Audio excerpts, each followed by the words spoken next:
Hey guys! Tonight we step far away from the painted myths of the Wild West, the duels at high noon, the gleaming spurs and lucky gamblers, and down into a quieter, smellier, and far more forgotten corner of frontier life. Before we begin, take a moment if you'd like to tap the like button and subscribe, but only if these slow, dusty wanderings feel like home. Drop a little note in the comments if you're still awake, just to say where you're listening from and what time it is. I always enjoy seeing how far this sleepy trail stretches. Now lower the lights, maybe let a fan hum softly in the background, and settle into a story that history preferred to leave out. There was once a man who lived on the frayed edge of a frontier town in a canvas-sided shack that leaned like it had grown tired of pretending to be upright. No one remembered his real name. Maybe he still remembered it himself on quieter nights, but that too had likely grown soft around the edges. Most folks called him Bucket Tom or Privy Pete, depending on the season or the speaker. He answered to both. He wasn't a gunslinger, a preacher, or a shopkeeper. He didn't pan for gold, break horses, or fix wagons. What he did quietly, daily, and without ceremony was clean out the town's latrines. The town itself was called Bender's Gulch, and it never made it onto most maps. Settled first by miners and then abandoned by them, it had clung to existence with the help of 2 boarding houses, 1 lopsided saloon, a general store that doubled as a post office, and exactly 73 people, not counting infants or the mule that loitered by the pump. It was the kind of place where time didn't pass so much as it paused to yawn. The wind carried dust more often than rain, and the sun seemed to rise each morning just to bake the wooden buildings another shade grayer. Tom's shack sat behind the livery stable, close enough to hear the horses shift in their sleep, but far enough that no one mistook him for part of the crew. His bed was a collection of straw and rags laid across warped floorboards. His boots were cracked at the heel, stiff from the last week's work, and still damp in places no matter how long they sat in the sun. When he woke, there was no rooster, just the silence that came before people stirred, and the smell an honest, unflinching reminder that the town's outhouses were once again in need of tending. Outside, the morning air was cold enough to nip at his knuckles and sharp enough to carry the scent of everything the town tried to ignore. His tools waited beside the door, a long-handled scoop, an old iron hook with a bent edge, a patched pail, and a cloth for tying across his nose. Not that it helped much, but rituals mattered when dignity was in short supply. He dressed quickly, pulling on the coat with 1 working button and the hat that had long since forgotten its shape. The town's buildings were still quiet as he made his rounds, but he knew which privies needed him first. Miss Hayward's boarding house always came early. Not because the pit filled faster, but because she was kind. She left him a biscuit most mornings, set on the back step on a dented tin plate, wrapped in waxed paper when she had the time. He never thanked her aloud, she wouldn't want him to, but he always noticed when the biscuit was fresh and when it was not. He moved from one outhouse to the next, like a priest tending altars no one wished to acknowledge. The pit behind the school tent, abandoned now and taken over by card games and forgotten textbooks, was sagging worse with every season. The undertaker's shed had a narrow trench behind it, barely covered. The saloon, though, was always the worst. It sloshed and groaned with the weight of too much whiskey, too many meals, and too little care. When he reached it, the sun hadn't yet cleared the rooftops. The stink reached him first. It always did. He worked quietly, rhythmically, lifting the board, scooping, hauling, dumping into the deeper pit behind the stable, where the earth was dry enough to bake the worst of it into forgettable soil. Flies swarmed, sweat ran down his back, even in the cold. No one watched. If they did, They didn't say anything. Some nodded in passing, a few offered coffee if they were feeling generous, but never from the good pot. He didn't mind. It was better than being noticed too much. By mid-morning, the ache in his arms had settled in, steady and familiar. His shirt clung damply to his ribs. The cloth across his face was soaked through. But there was a strange quiet comfort in the work. It was disgusting, yes, undignified, but it was honest. It made the town livable. And in his own odd way, he understood that no one else would do it, not because they couldn't, but because they didn't want to be seen that way. He had long since made peace with being unseen, and so beneath a sky that stretched wide and uncaring, among outhouses tilted by wind and use, with boots that smelled of earth and worse, the latrine cleaner of Bender's Gulch went about his day. Not remembered, not honoured, not even fully seen, but essential nonetheless. There was a certain rhythm to Tom's work, and while no one ever asked, he could have described it the way a blacksmith might describe the heat of the forge, or a barkeep the lull between rushes. It began with the creak of an old hinge, the lifting of a warped wooden lid, and a single breath drawn through his mouth, shallow and resigned. Then came the shovel, down into the pit with a dull thud, up with a reluctant heap, and over into the waiting pail. Again and again. It wasn't poetry, but it had its cadence.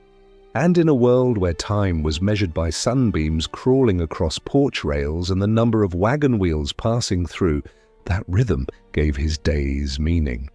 The saloon's rear pit took longer than the rest, always did.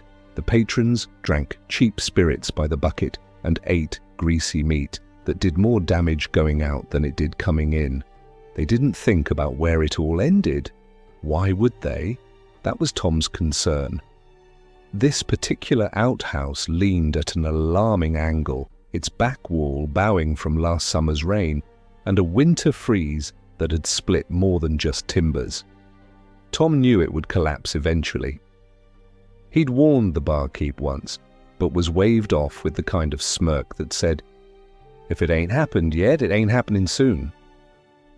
And so, Tom had made a mental note: avoid the left side, step light, and always brace the pail against the side of his boot. By the time he finished there, the sun had burned off the last of the morning chill, and the dust had begun its lazy swirl through the town's alleys and open yards. His hands, though gloved, stung slightly from the morning's labour. The skin beneath was cracked, permanently perfumed with the unmistakable mix of ammonia and decay. Soap helped only so much, and he used it sparingly.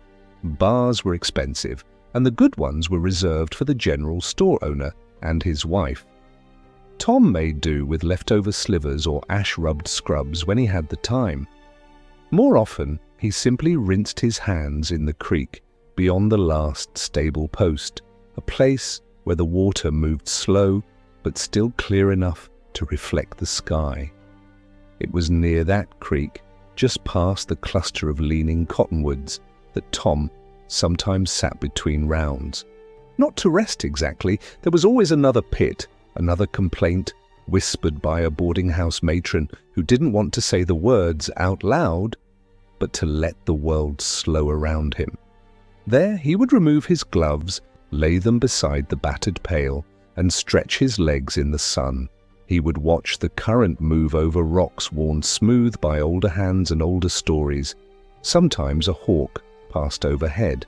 Once a snake slithered past and vanished without a sound. He liked the stillness. It reminded him that the world wasn't always watching, judging, or expecting anything at all. He carried the pail back to his disposal trench slowly, arms stiff, boots scraping against loose gravel. The trench itself was set well beyond the town's edges, just shy of the thorn thickets where nothing grew except scrub grass and the occasional stubborn thistle. It was where the waste went, dug deep, covered in lime when he had it, and left to the mercy of time. It wasn't glamorous, it wasn't clean, but it kept Bender's Gulch from drowning in its own denial. The townspeople, for the most part, pretended the trench didn't exist. They knew it did, of course. You couldn't live in a town like Bender's and not know where the waste went. But knowledge wasn't the same as acknowledgement. They avoided the path leading to it. Children were warned away, and no homes had been built within shouting distance. That suited Tom just fine. It was his kingdom in a strange and sour way, a place where no one else intruded, where silence reigned, and where even the flies seemed to hum more quietly. It was here that Tom felt most himself, standing at the edge of the trench with the sky open above him and the weight of the town's leavings in his arms. He didn't think in grand terms. He didn't ponder justice or dignity or the balance of labor. But he understood something most folks didn't. The world only functioned because someone was willing to carry the worst of it. And while others passed him on the street with pinched expressions and shallow nods, he carried that burden without fanfare or complaint. Because someone had to. Because if he didn't, the town would smell its own truth. And no one wanted that. As the noon sun climbed overhead and the shadows grew sharper, Tom rested for a moment beside the trench. A small breeze rustled through the thicket, carrying with it the dry hush of grass brushing against old boots. He leaned back, stretched out his sore legs, and let his eyes drift shut for just a breath or two. Around him, the world was still, hot, dry, and indifferent. But for Tom, that stillness was enough. Tom rose slowly from where he had rested beside the disposal trench, brushing the grit from his palms and settling his weight back into boots that never quite fit right. The noon heat had grown sharp now, drawing up from the dry earth in waves that made the horizon shimmer like false water. His back ached, not sharply, but in that deep, constant throb that came from doing the same hunched labor, day after day, year after year. There were no holidays in his line of work, no Sabbath breaks or festival excuses to stay indoors. Waste didn't wait, and neither did the people who quietly relied on its disappearance. He took the long way back into town, following the dusty track behind the old blacksmith's lean-to, where broken wagon wheels and bent iron rods leaned like relics of forgotten battles. No one used the forge anymore. The smith had left 2 winters ago after a fever took his wife and son. Rumor was he'd walked east without a coat, muttering about the sea. Tom hadn't known him well, but the man's absence left a silence that hung heavy near the abandoned shop. It was strange how the people who left carved hollows deeper than the people who stayed. As Tom approached the edge of Bender's Gulch once more, he paused by the pump near the general store. The water there was never sweet, always tinged with iron, and something bitter that made the tongue curl if you drank too fast. But it was wet, and that was enough. He worked the handle with one arm, wincing slightly at the strain, and held his hand under the dribble that emerged. The water was lukewarm and tasted faintly of rust and ash, but it was better than none. He rinsed his hands, splashed his face, then poured a little down his neck, letting it trace a slow path beneath his collar. For a few moments the relief was real. The general store's porch creaked as someone shifted on its bench. Old Marcy Latham sat there most days, her eyes half shut under the brim of a sun-faded bonnet, her hands always knitting something that never seemed to get bigger. She watched Tom without speaking. She always did. Not out of cruelty, not even quite judgment. It was more like she was trying to decide what exactly he was, like some odd creature half understood. He nodded politely as he passed. She didn't return it, but she also didn't look away. That, in its way, was a kind of respect. Back at the shack, Tom set down his tools with a grunt, leaning the shovel against the outer wall and untying the rag from around his neck.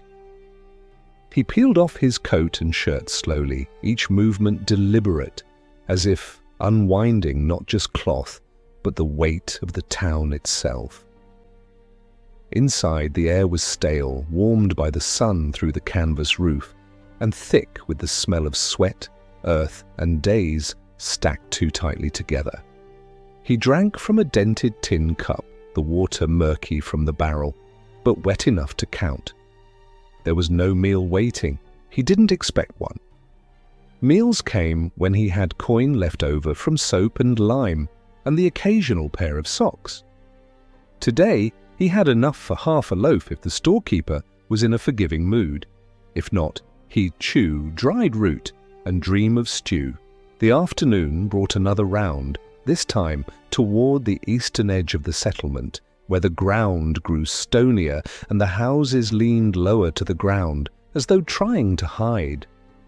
These were the shanties of the less fortunate, the almost forgotten. Tom fit in well here. People nodded more openly in this corner of town, and no one turned up their nose. Misery recognized itself. At the Callahan shack, the pit had caved in slightly along one side, and Tom crouched low to wedge a support plank beneath the edge.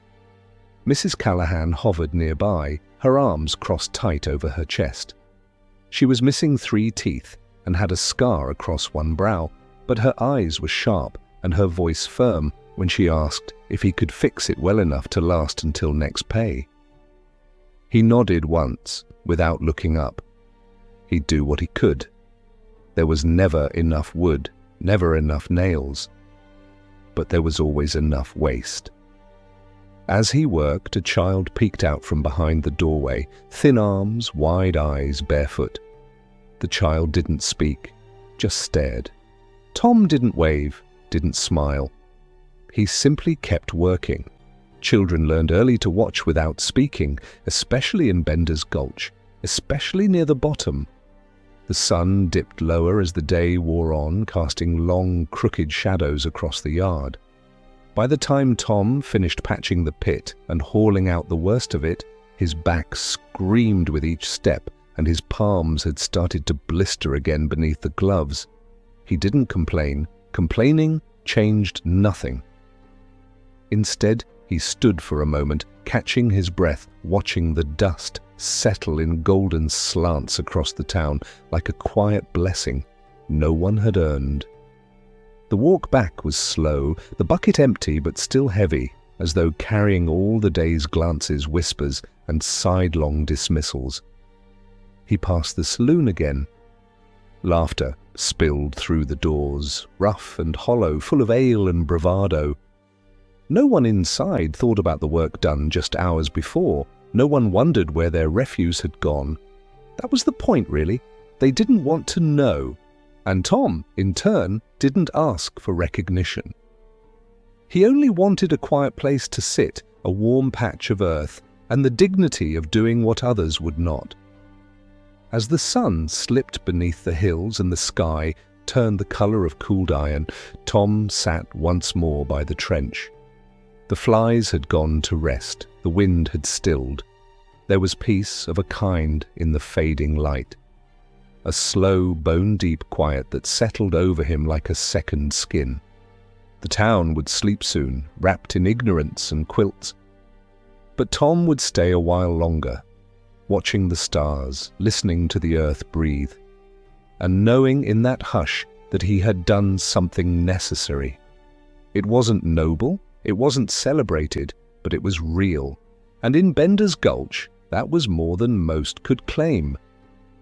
Night in Bender's Gulch came slowly, seeping in through the cracks of buildings like a tide of silence. It did not rush or announce itself.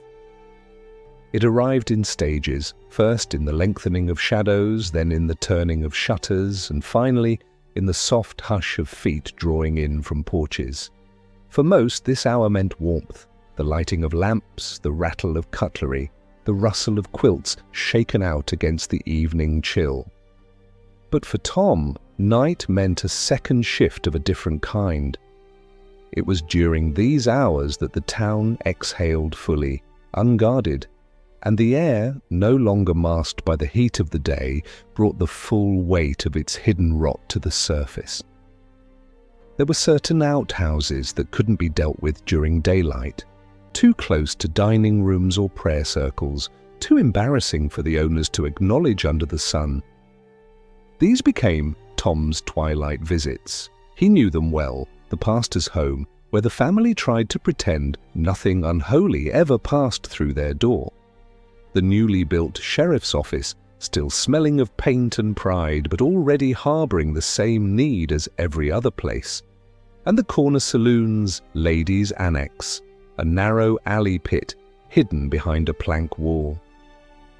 He moved through these jobs with the silence of habit, never knocking, never calling attention, never lingering longer than he had to. His presence at dusk was like the scent of horses, expected, unspoken, and never invited in. Tonight, he began with the pastor's house.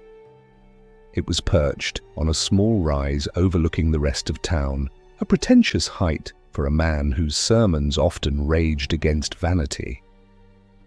Tom approached the rear, as always, careful not to let the bucket clink against his shovel. He did not want to be seen. The pit here was narrow, well-maintained, but shallow, too shallow. It filled faster than the pastor admitted. Tom had warned them politely through the side window once. No reply ever came, but the next week he found a square of folded cloth left near the latch, clean and unused, a peace offering perhaps, or a thank you not spoken aloud. He took it home and used it until the seams wore thin.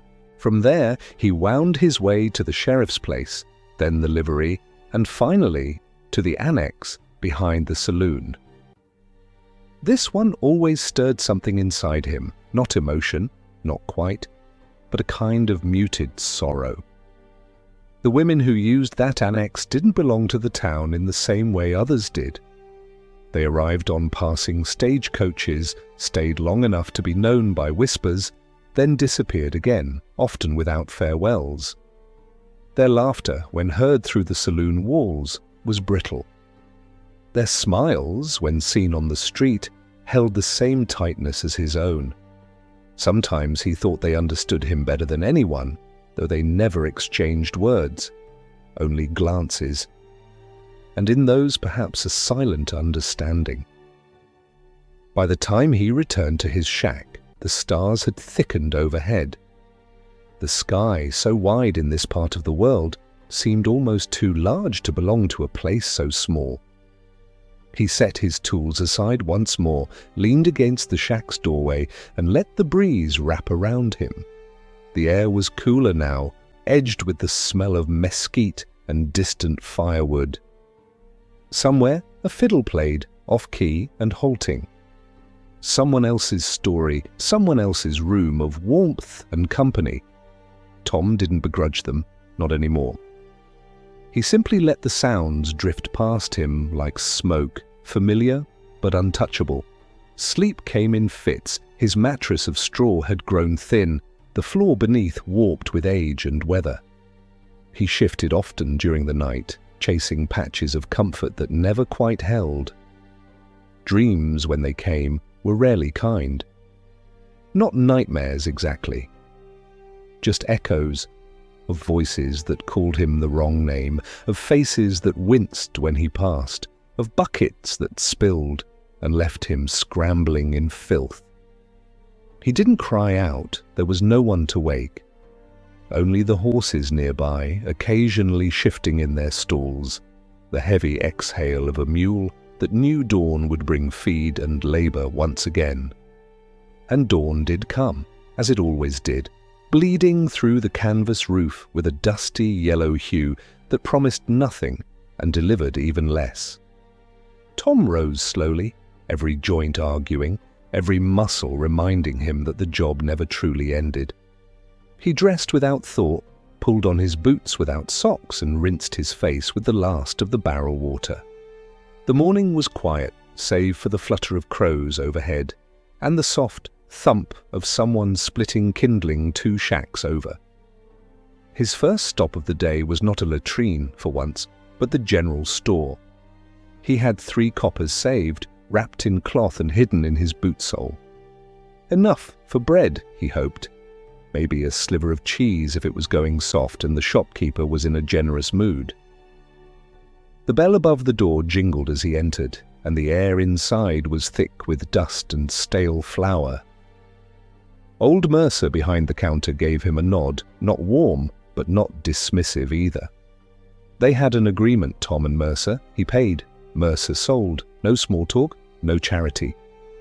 Tom picked his bread, rough and uneven, but fresh enough to smell like effort. He held it in both hands as he paid, feeling its weight like something sacred. As he turned to leave, Mercer cleared his throat. "Got a shipment in. Soap ends, barrel batch from down south. Smells like lye and roses." Tom paused. The idea of rose-scented soap struck him as absurd. But he nodded once, tucked the loaf beneath his arm and stepped back out into the morning sun. That day, he would clean 5 more pits.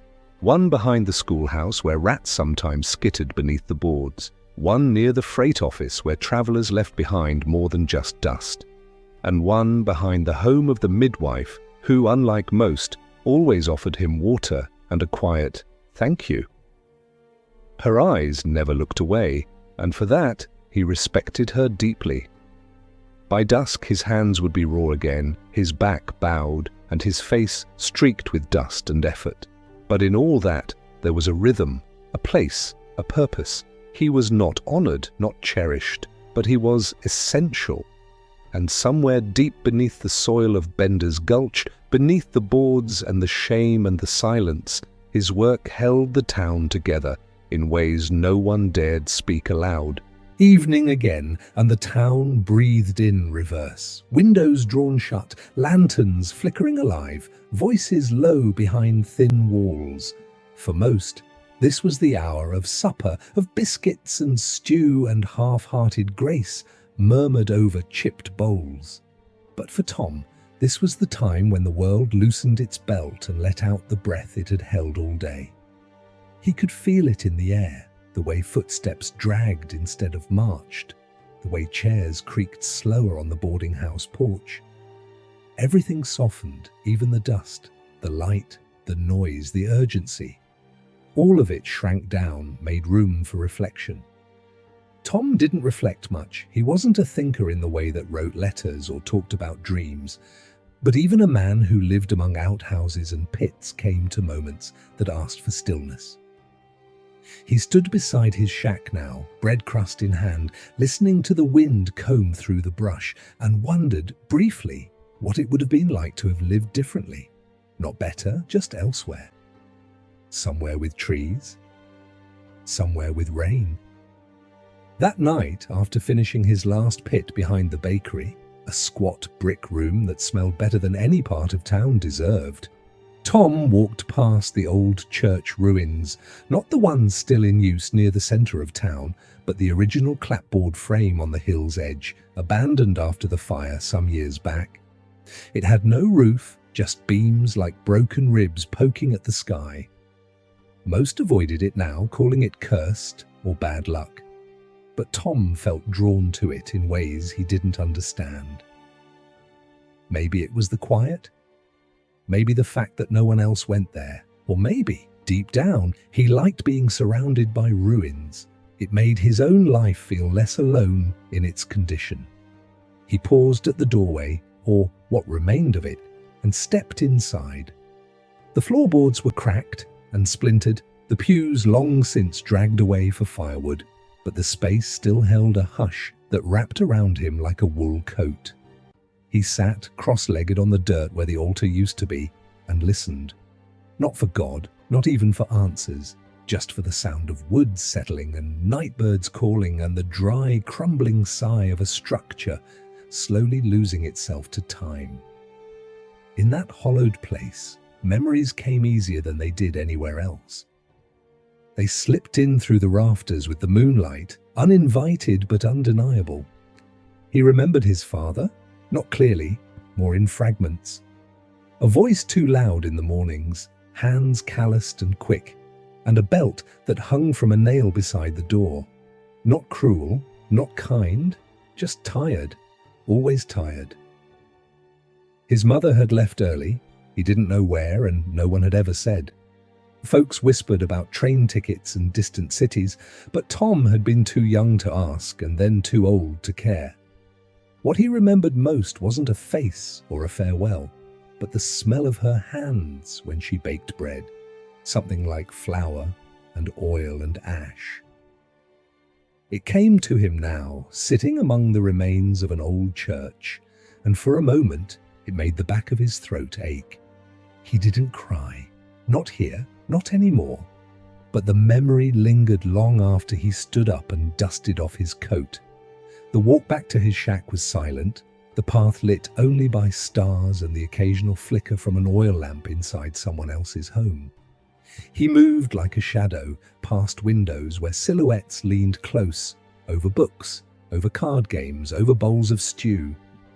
He didn't envy them exactly. He knew that behind those thin walls were quarrels and debts and sick babies and broken dreams. But still he wondered what it might feel like to sit at a table and pass bread to someone else. To hear your name called not because of need or disgust, but because someone simply wanted to know how your day had been. His shack welcomed him with familiar creaks and a draft that whistled low through the floorboards. He lit his own lantern, small, flickering, fed by the dregs of whale oil someone had tossed behind the store.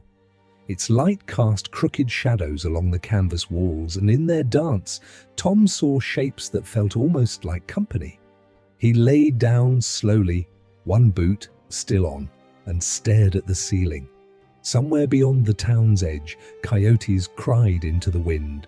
Somewhere beyond the ridge, someone else's life unfolded. But here, in this narrow strip of earth and air, Tom existed. Not proudly, not loudly, but persistently. And in a town like Bender's Gulch, that was enough to be called living. Sleep, when it came hard. It did not creep or soothe. It took him like a tide, sudden, dark, and complete.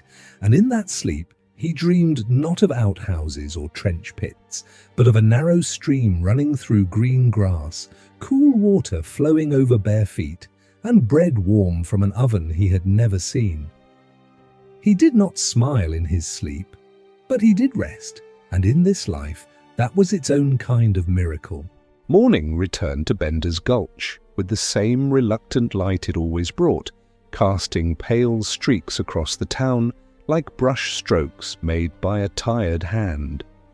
The chill clung close to the buildings, especially to the ones that leaned hardest against the wind, and for a few brief minutes there was a stillness so thick it could almost be mistaken for peace.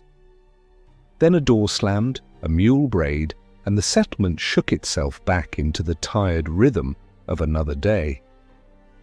For Tom, morning began not with a rooster or the jingle of a bell, but with the slow unraveling of his own body from a night of poor sleep. His back had stiffened again. It did that now each morning slightly worse than the one before, as if his spine remembered every pit, every bent hour, and had chosen to mourn them all at once. He sat at the edge of his cot for a long moment, elbows on knees, breath fogging in the cold. There was no firewood to speak of, the few scraps he had burned during last week's storm, and he wasn't high on anyone's priority for kindling deliveries. Still, he moved with the same determined quiet he always did, pulling on his boots with practiced tugs, tying the rag around his neck just loose enough to be pulled up when the stench hit.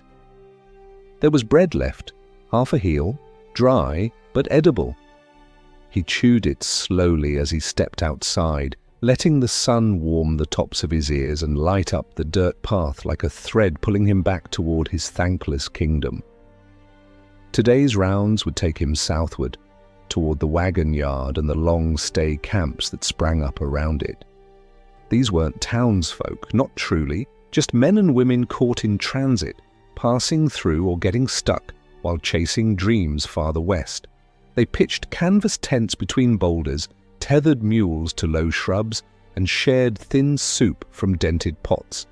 Their privies, if they had them, were crude pits lined with pine branches and covered with old crates or leftover lumber. Tom didn't service these places as part of any arrangement. No one paid him there, but he went anyway, because rot didn't care about borders, and he had seen what happened when it was ignored. Flies came first, then illness, then someone died, and the preacher said words he didn't mean over someone he hadn't known. He passed the old feed barn on his way out, nodding once to the stable hand who gave a half wave without meeting his eyes. The mule, the same one that brayed each dawn like clockwork, watched Tom with the kind of still intensity only animals possessed, quiet, unjudging, and far more aware than anyone liked to admit. Beyond the barn, the land opened into wide flats peppered with scrub and sagebrush, the soil dry and cracked like old hands. The wagon camp sprawled near the edge of the shallow ravine, a mix of rusted wheels, patched tarps, and the smell of fires burned down to their last embers. Children played barefoot in the dust, and women bent over washbins, their faces tight with the kind of caution that comes from too many strangers. Tom didn't speak as he worked. He didn't offer help unless asked. But when a boy pointed toward a half-covered pit behind one of the tents and mimed the universal gagging motion, Tom gave a small nod and began. The shovel sank into packed waste, heavier than usual, and the pail filled slower as he worked, without his usual trench nearby. There was no place to dump here. No trench dug into the hillside, no designated disposal. So he worked carefully, building small mounds farther out, covering each with soil from his own sacks and sprinkling lime saved in an old tobacco tin. It wasn't perfect, but it was cleaner. Cleaner meant fewer flies. Fewer flies meant fewer coughs. That was enough. A woman brought him a canteen of water, thin-lipped, hollow-eyed, but grateful. He drank carefully, tipped the brim of his hat, and moved on. No thanks were exchanged, just need and effort passing each other in the daylight. By mid-afternoon, the sun bore down like an accusation, and the wind, which had been quiet all morning, stirred up dust with sudden fits. Tom wiped sweat from his brow, left a few final scoops of dirt over the last pit, and turned back toward the town. His hands were raw again. He could feel the tender burn just beneath the skin, and knew he'd need to soak them before nightfall if he wanted to avoid more blisters. There was no salve, just the creek. And time. The return walk was longer, not in miles, but in weight. Each step felt thicker, each breath warmer. The town came into view slowly, its low buildings smudged by heat and dust, and for a moment Tom thought of what it might look like to someone who'd never seen it before. Small, dry, quiet. But beneath that, a place stitched together by people like him. People whose names didn't show up in church records or land deeds, but whose hands kept the water flowing, the food cooked, and the filth cleared. He paused at the pump again, splashed his face, drank deep, then made for the trench behind the thicket, where the earth knew him best. There he dumped the last of the day's burden, covered it, and leaned on his shovel.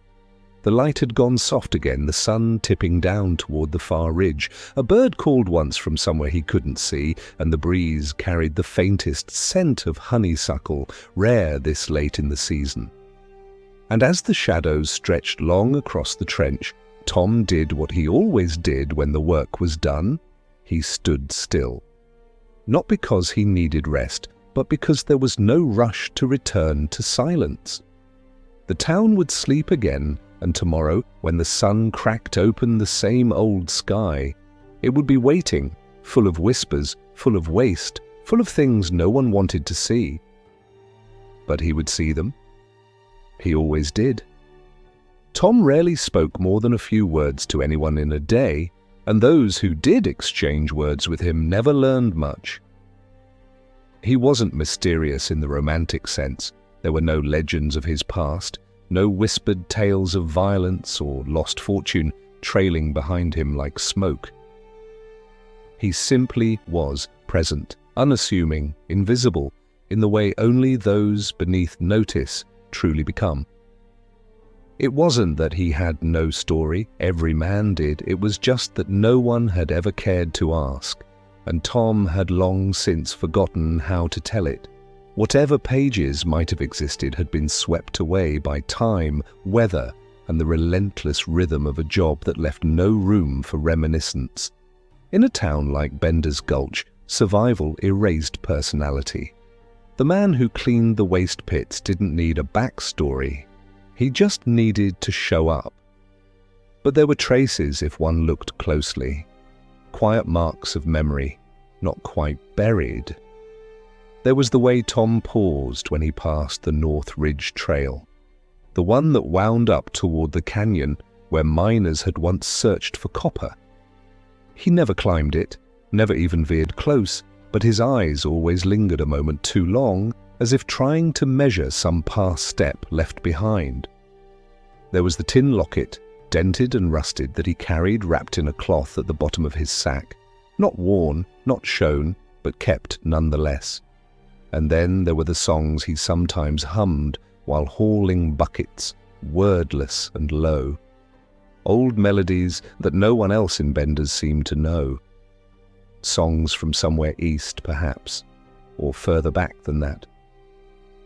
They weren't cheerful, but they were steady, just like him.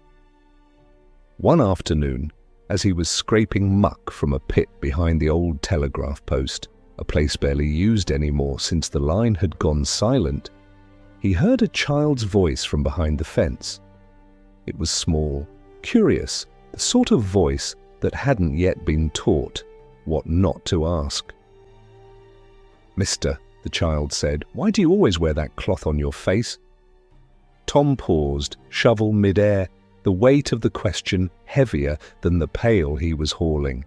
He didn't look up, didn't answer right away. Then softly, almost like speaking to the wind itself, he replied, "It's not for the smell. It's so I don't forget I'm still a man under it." The child said nothing in return. Just the sound of small feet running off, leaving Tom alone with his work, and a silence that now held the weight of words spoken.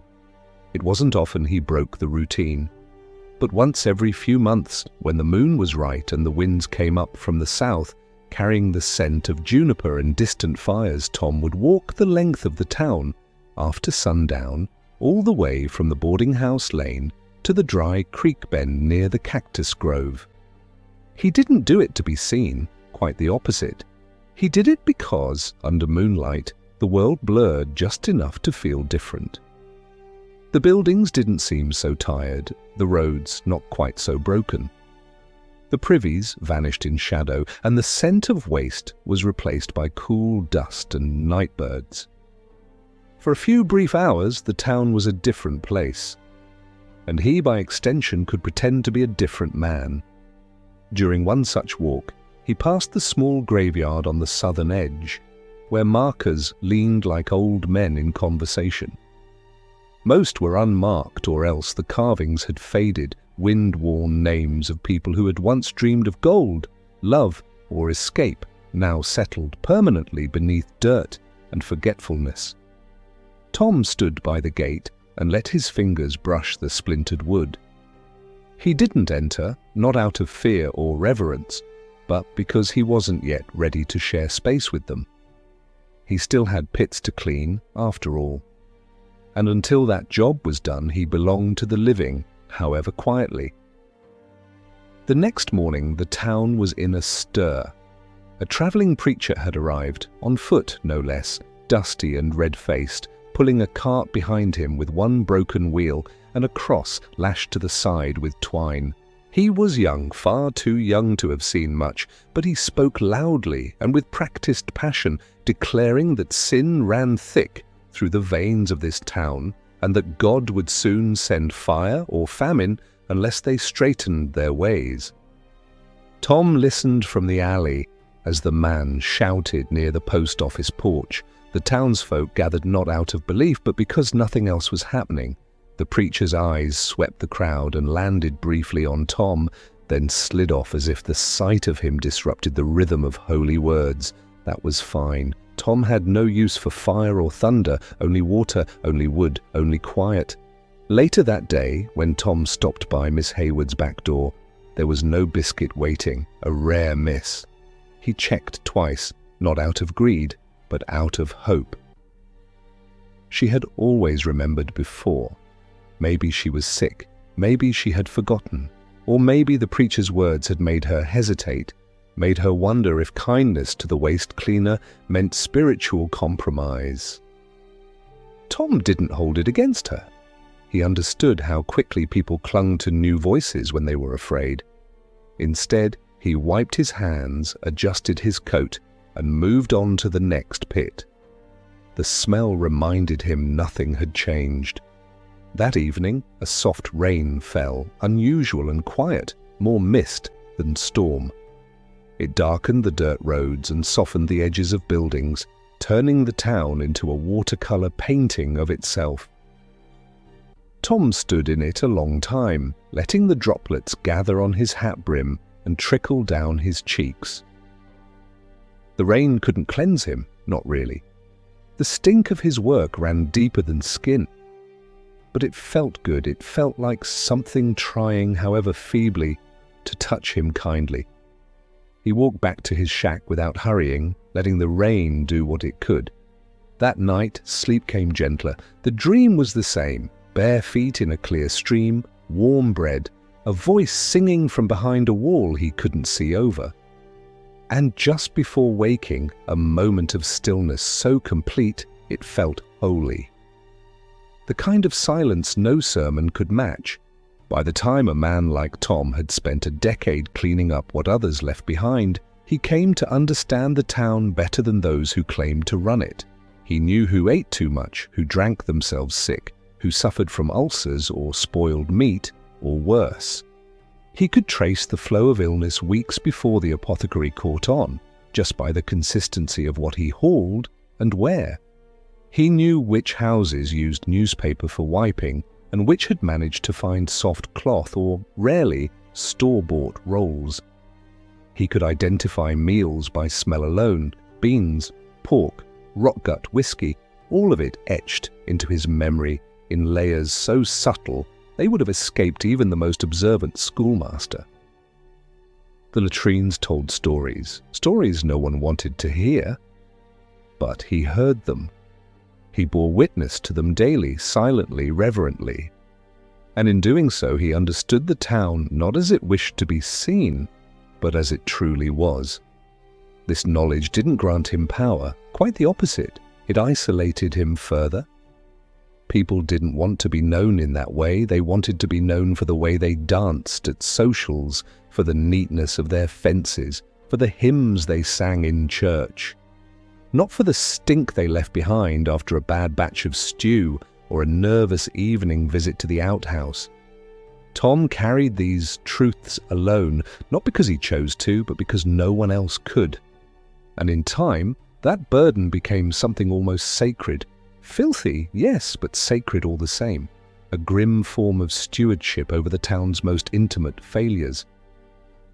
One morning, after a hard frost had turned the privy doors brittle with cold, Tom found a dead rat curled at the edge of the trench. It had frozen mid-step, its paws clenched as if in prayer.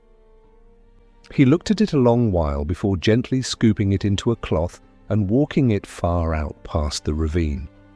There he dug a small hole with his bare hands, more work than it was worth, and buried it under a cairn of sun-bleached stones.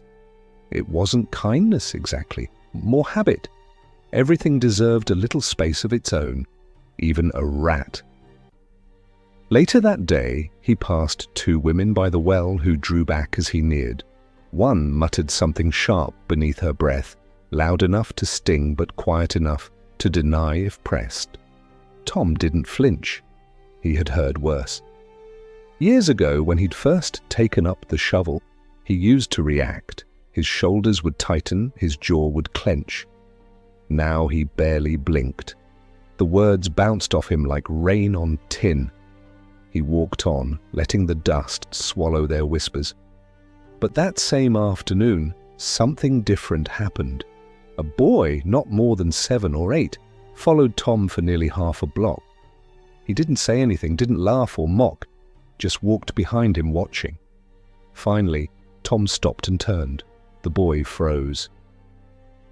"You want something?" Tom asked, voice rough with disuse. The boy hesitated, then held out a small object, a carved stick, crudely shaped into what might have been a bird. "Made it," the boy mumbled. "You can have it if you want." Tom stared at the offering, unsure of what to do. It had been years since anyone had given him something not out of obligation or pity. He took the carving slowly, nodded once, and the boy ran off without another word.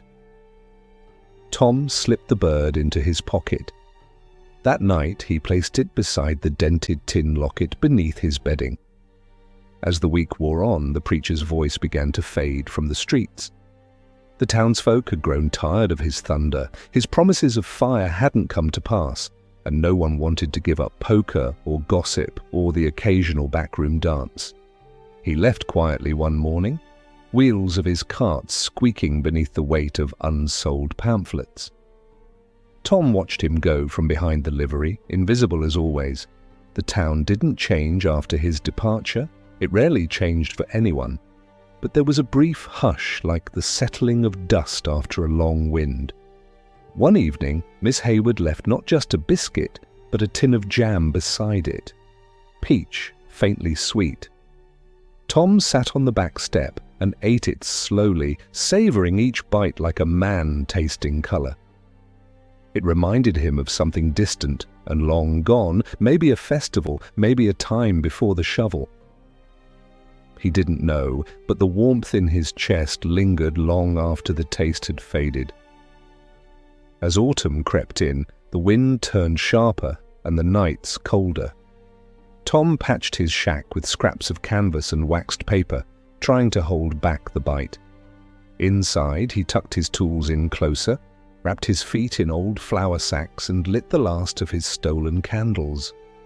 The light flickered like breath on glass, small and defiant. He sat beside it, fingers wrapped around a tin mug filled with rainwater and stale bark tea, and listened to the town settle. The wind creaked through hinges, and somewhere a dog barked at nothing. Tom didn't sleep yet. He just watched the candle until it guttered, and in that soft final moment of darkness, he felt something close to peace. The wind changed again that week. It came in not as a howl, but as a slow creeping thing, less a gust and more a presence that whispered through the cracks indoors and stirred the dust on windowsills.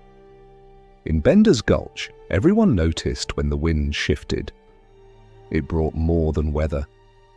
It carried the scent of the desert's mood, dry and merciless. It clawed at shingles and made porch lanterns flicker. Old-timers said you could tell a season by how the wind smelled. This one smelled like wood smoke and endings. Tom felt it in his bones before it reached the town. His knees had ached 2 days prior, and the skin across his knuckles had split without warning, as if his body had already agreed with the wind's intentions. He rose that morning slower than usual, not from laziness, but from a heaviness that settled in overnight. It wasn't sorrow, not quite. Sorrow was sharp. This was duller, like the weight of a coat you couldn't remove. Outside, the world had taken on a brittle clarity, every edge sharper, every sound louder. The creak of the stable door echoed longer than it should have. The clink of his shovel rang like a bell. Even the birdsong, sparse as it was, carried farther. Tom didn't speak to anyone that morning. He collected his tools with silent precision, tied the cloth at his neck, and began his rounds, without a word. The first stop was the old mill house, where a new family had taken up residence, strangers from somewhere east, quiet and pale-faced, trying to make a life among splinters and faded paint. They had a girl, maybe 10, who watched Tom with curious eyes every time he passed. She didn't flinch, didn't whisper, just watched. Today she stood at the edge of the porch as he worked, one hand clutched around a worn shawl. When he finished, she said, "Do you ever get tired of it?" The question floated on the wind, neither accusing nor mocking. Tom stood, stretching his back slowly. He didn't answer right away. Then he looked at her, not just glanced, but looked, and said, "Yes, but tired doesn't change what needs doing." The girl nodded solemnly as if she already understood. He moved on from the mill house toward the trading post, where someone had dumped refuse behind the latrine, likely too impatient or drunk to use it properly. Tom cleared it without comment, though inside something stirred. Not anger, not frustration, just a deep, hollow tiredness like water dripping in a forgotten cistern. He scooped and shoveled and swept, his breath misting in the morning chill.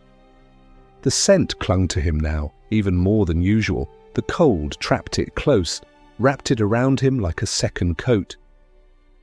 He didn't mind, not anymore. The rest of the day passed in a blur of pits and buckets and silence, behind the schoolhouse, where windows rattled loose in the wind, behind the freight depot, where rats scurried beneath the boards. Each stop a testament to the town's need for him and its refusal to admit it. At the boarding house, Miss Hayward offered him hot water for his hands.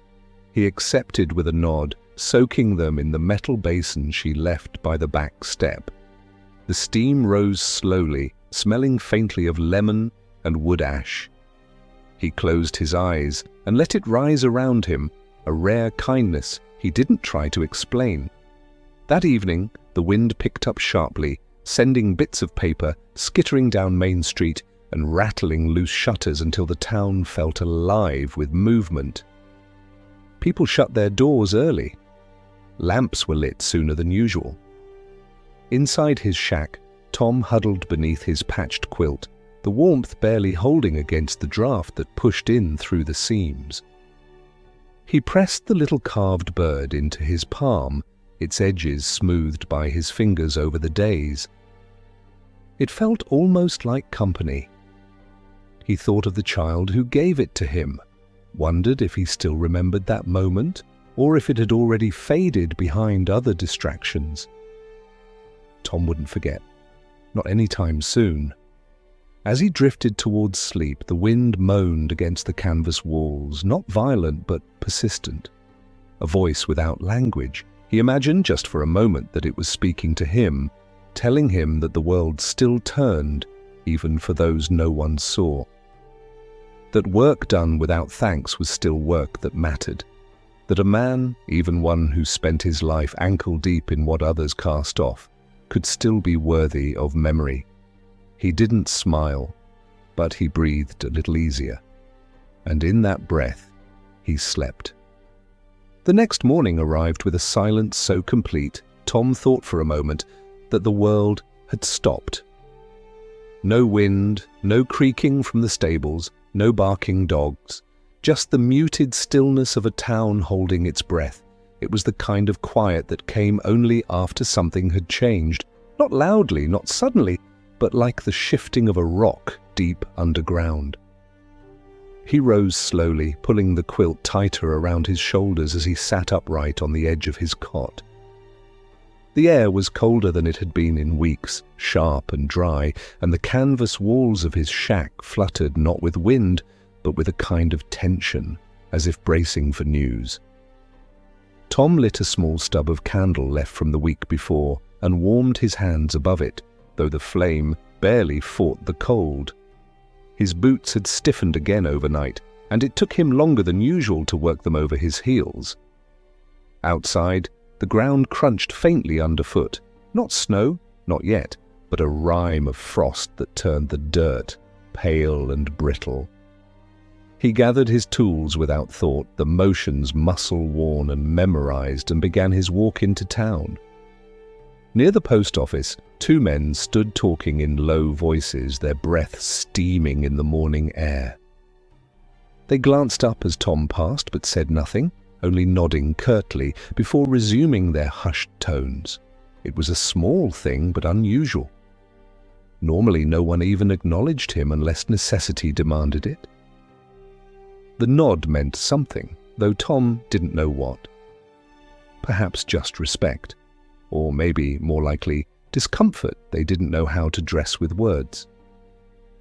Either way, he took no offense. He never did. He had long since given up hoping for the kind of familiarity that stretched into real conversation. His first stop was the cemetery path, where the preacher's old pit had begun to sink again. It wasn't a common job. Most folks didn't think about graves needing maintenance unless something went wrong. But the pit was shallow, built more for ashes than earth, and had begun to sag from weeks of rain followed by sudden cold. Tom knew better than to ignore it, not because of fear or superstition, but because things that were meant to stay buried sometimes didn't. He brought a shovel and a length of timber, and he worked in silence beneath the bare branches of the only tree that grew there, a twisted old cottonwood whose roots cradled more bones than its leaves had ever known. It was while he was working there that old Mrs. Tiller came walking up the path, her shawl drawn tight, her steps uneven. She didn't come often. Her husband had been buried 5 winters ago, and she rarely spoke of him now. But today she came, and when she saw Tom kneeling beside the sunken pit, she hesitated. Then with surprising resolve, she stepped closer and said, "You take care of things others don't want to see." Her voice cracked halfway through the sentence. Tom straightened slowly, brushing dirt from his knees. He didn't answer. He never did when people talked like that. Not because he didn't care, but because anything he could say would only make them feel more exposed. Mrs. Tiller didn't wait for a reply. She just nodded and walked on, her footsteps crunching in the frost. Tom stayed a while after she left, not to rest, but to think. He didn't often allow himself that indulgence. Thinking too long about his work or his place in the town usually led nowhere helpful. But today, beneath the twisted tree and the wide, empty sky, he let his thoughts wander. He thought of the preacher, now gone, and the sermons that had once echoed from the hilltop church. He thought of the carved bird in his pocket, of the peach jam Miss Hayward had once left him, of the child's voice asking if he ever got tired. He thought of the rat he'd buried, of the men who nodded without speaking, of the woman who'd given him hot water without asking why. And in that slow swirl of memory, he felt something he couldn't name, a kind of weary gratitude, not for the kindnesses themselves, but for the fact that they still flickered, however dimly, in a world that so often forgot men like him existed. The next latrine was behind the trading house, tucked against the alley wall where the wind rarely reached. It smelled worse than usual, thick and acrid, with a sourness that made his eyes water. Something had gone wrong. Maybe a blockage. Maybe someone had dumped spoiled food down the pit again. He tied the cloth tighter across his nose and got to work, plunging the scoop deep into the muck, feeling for resistance. It wasn't just full, it was layered, thick with ash and bones and things that didn't belong. Someone had burned refuse, then poured the remains here. A shortcut, perhaps, or an attempt to hide something. He worked carefully, lifting charred fragments from the pit and setting them aside. Most were harmless, animal bones, cloth, bits of broken crockery. But then he found something else, a button, metal, ornate, too fine for anyone in this part of town. He held it up to the light, examining its pattern. It had once been gold-plated, though most of that had worn away. The design was a crest, a hawk clutching a sheaf of arrows. Military, maybe, officer's coat. He'd seen something like it once, years ago, in a pawn shop window, before the place went belly up. Strange, he thought. Strange to find something like that here, in a pit behind a trading house where no officer had ever lived. He pocketed the button without thinking. Not out of curiosity, not exactly. Just habit. A man who spends his life among what others discard learns to collect small things, not for value, for proof. Proof that he has seen, has known, has borne witness to more than he was meant to. By the time he finished cleaning the pit and covering the remains, the sun had reached its zenith. The sky was a sheet of silver grey, neither warm nor cold, just blank. Tom walked the edge of town slowly, bucket swinging at his side, eyes half lowered against the glare. He stopped by the creek and washed his hands, letting the cold water numb the ache in his joints. The button rested in his coat pocket, heavy in its own quiet way. He didn't know what it meant. Likely nothing. Likely someone had found it, lost it, tossed it. But still he carried it home.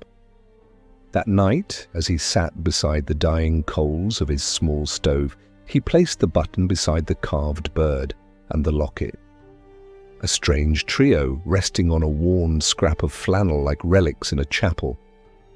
He stared at them a long time, his eyes tracing their edges, his fingers twitching slightly as if itching to arrange them into a story, but he didn't. There was no story, just objects, fragments, the kind a man collected when no one else remembered what he did.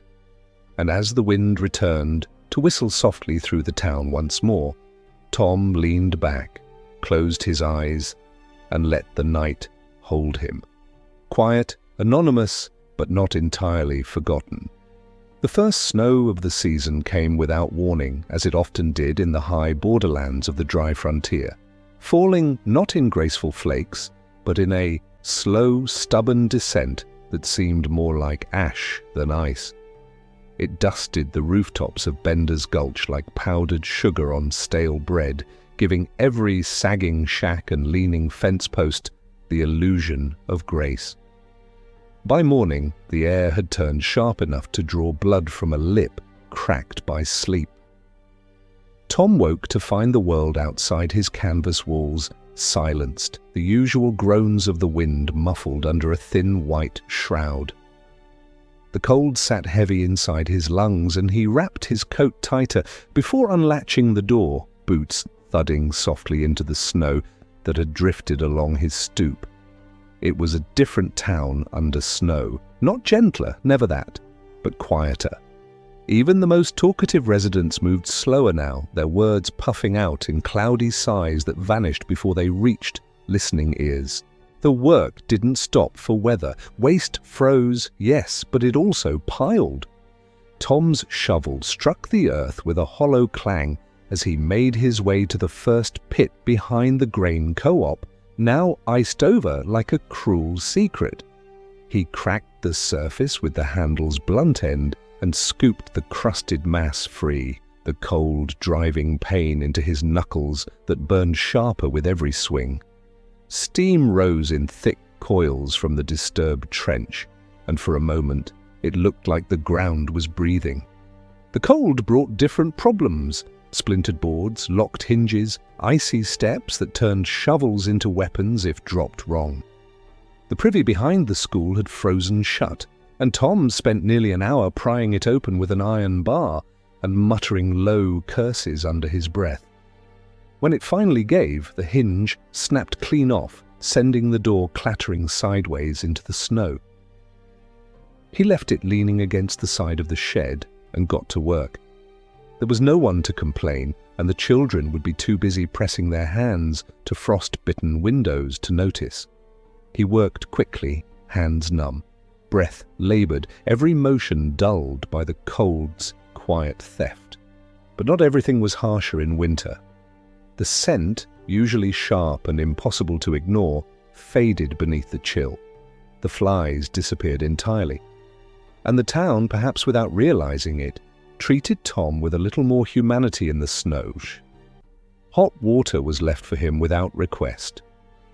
One morning, a shawl, clearly handmade, was found folded over his bucket, its stitches uneven, its wool thick and oddly dyed. He wore it beneath his coat from then on. Even silence in this season softened. People no longer crossed the street to avoid him. They simply nodded and hurried on, wrapped in their own coats, their own burdens. He spent more time at night by his fire, nursing the little stash of wood he had managed to trade for, mostly broken chair legs and scrap paneling from the blacksmith's burned-out shop. The fire crackled low, barely enough to warm his hands, but it was light, and in that light he arranged his small treasures again, the bird, the button, the locket, and now a new item, a clay marble, chipped and worn, found near the freight pit the day before. He didn't know why he picked it up. It had rolled toward him like a ghost, emerging from the pile as if seeking a final home. In his palm, it felt oddly warm, as if holding the memory of whatever child had lost it. That night, sleep didn't come easily. The wind howled again, louder now, spinning through the rafters of the town and slapping canvas flaps against doorways like angry hands. Tom lay under his quilt, awake, listening to the storm curl and crackle, each gust like a voice at the edge of comprehension. He thought of his father, though he didn't know why. The man had been a brute in his youth, softened only by old age and the creeping loneliness that follows hard men into their final years. But once, when Tom had been no taller than a milk pail, his father had carried him out into a storm like this and pointed to the sky, saying, "The wind remembers everything, you just have to listen." At the time, Tom hadn't understood. Now, lying alone beneath patchwork covers in a shack full of ghosts, he thought maybe he did. The next morning brought something unusual. As Tom made his rounds along the west edge of town, he came upon a wagon he didn't recognize, sturdy, iron-rimmed, its canvas cover streaked with soot. The horse was gone, untethered or stolen, and the wagon itself was half buried in snow. No footprints surrounded it, no fire marks, just the wagon, sitting silent and still as though dropped from the sky. He approached cautiously, his shovel held loosely like a walking stick. Inside, the cargo was strange. Boxes of dried herbs, bundled roots, sacks of coarse flour, and 24 blue glass bottles sealed with wax. Medicine, maybe, or something else.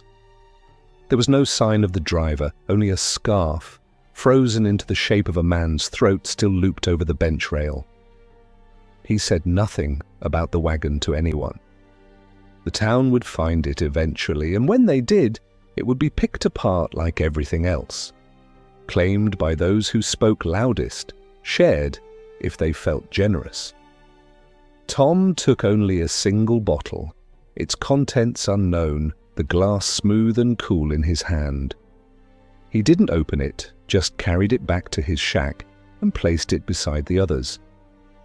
Another piece for the shrine of forgotten things. And in the weeks that followed, as the snow deepened and the work grew harder, the shrine grew too. A brass spoon found near the church trench, a length of green ribbon, sodden but intact, a note scrawled on oilcloth, illegible except for the word, "Please."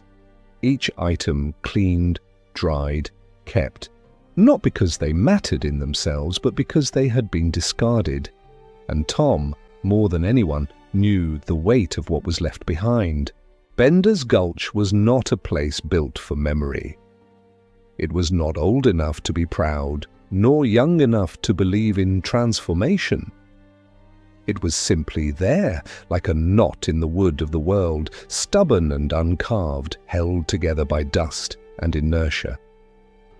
People didn't come here to be remembered. They came to disappear, to outrun debts or names or griefs that followed them like stubborn shadows. They stayed because they couldn't afford to leave, or because the land had flattened them into something too tired to try. and when they died, they were buried under dry soil, their stories untold, their markers plain or missing altogether. No parades, no songs, just a name spoken briefly at dinner and forgotten by morning. It was in this town that Tom continued to work, invisible and essential, carving paths through waste and time with the same worn shovel, day after week after year. The snow didn't melt so much as sink. It packed itself down into the soil, turning the ground slick and treacherous. The pits were harder now, each one a crusted lid over a still warm mouth. It took twice as long to clear them, and Tom's hands stung with every swing of the handle. His gloves had holes again, and the cloth around his face, though warm from breath, did little to stop the ache that settled into his cheeks and jaw. Yet he moved through it all with the same careful rhythm. He had grown into this labor like a tree grows around a nail, slowly, completely, without complaint. To change it now would be to lose not just his work, but his shape. He spent more time at the trench by the ravine now. It had grown deeper over the years, each layer a fossil record of the town's hidden life.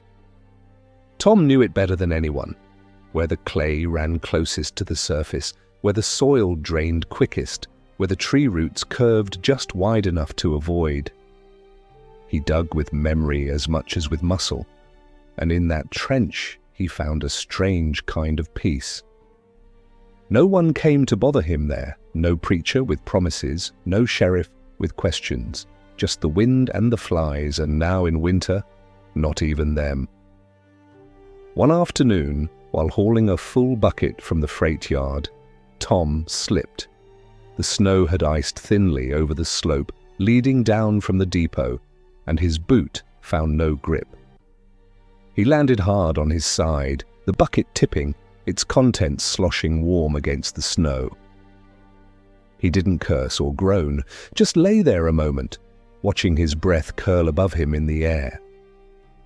The fall hadn't broken anything, but it had knocked the wind from him, and the humiliation stung worse than the bruises. A figure approached, tall, wrapped in furs, carrying a sack over one shoulder. It was the Swede, a trapper who lived a few miles out and only came to town twice a month. He didn't speak much English, and Tom spoke no Swedish, but they had nodded at each other for years. The Swede paused, looked down at Tom, and said simply, "Ice bad." Then he extended a hand. Tom took it, pulled himself upright, and nodded in thanks. The Swede moved on without waiting for a reply. That was the way of things here. Help wasn't a currency. It wasn't exchanged or remembered. It was given in silence, and then left behind. Tom redug the trench that evening, his fall making him wary of loose footing. The sun set early, casting long shadows across the ravine, and the cold bit harder now, chewing at his ears and fingers even through wool. As he worked, he unearthed something unexpected. Bones. Not animal, not this close to town. Human, perhaps, though old, dried, brittle.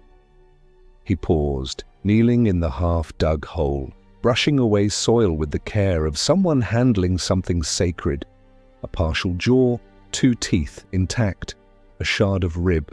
No marker, no box, just bones swallowed by time. He didn't report it. There was no one to report it to, not really. The sheriff would ask too many questions and care too little. The townsfolk would stir up rumors of murders, ghosts, curses. Tom simply reburied the bones a few feet to the left, marked the spot with a stone, and whispered a few quiet words, the kind that weren't prayers but meant just as much. "You were here," he said softly. "You mattered to someone once." Then he covered the pit and moved on. Back at his shack, he laid out his new find beside the others.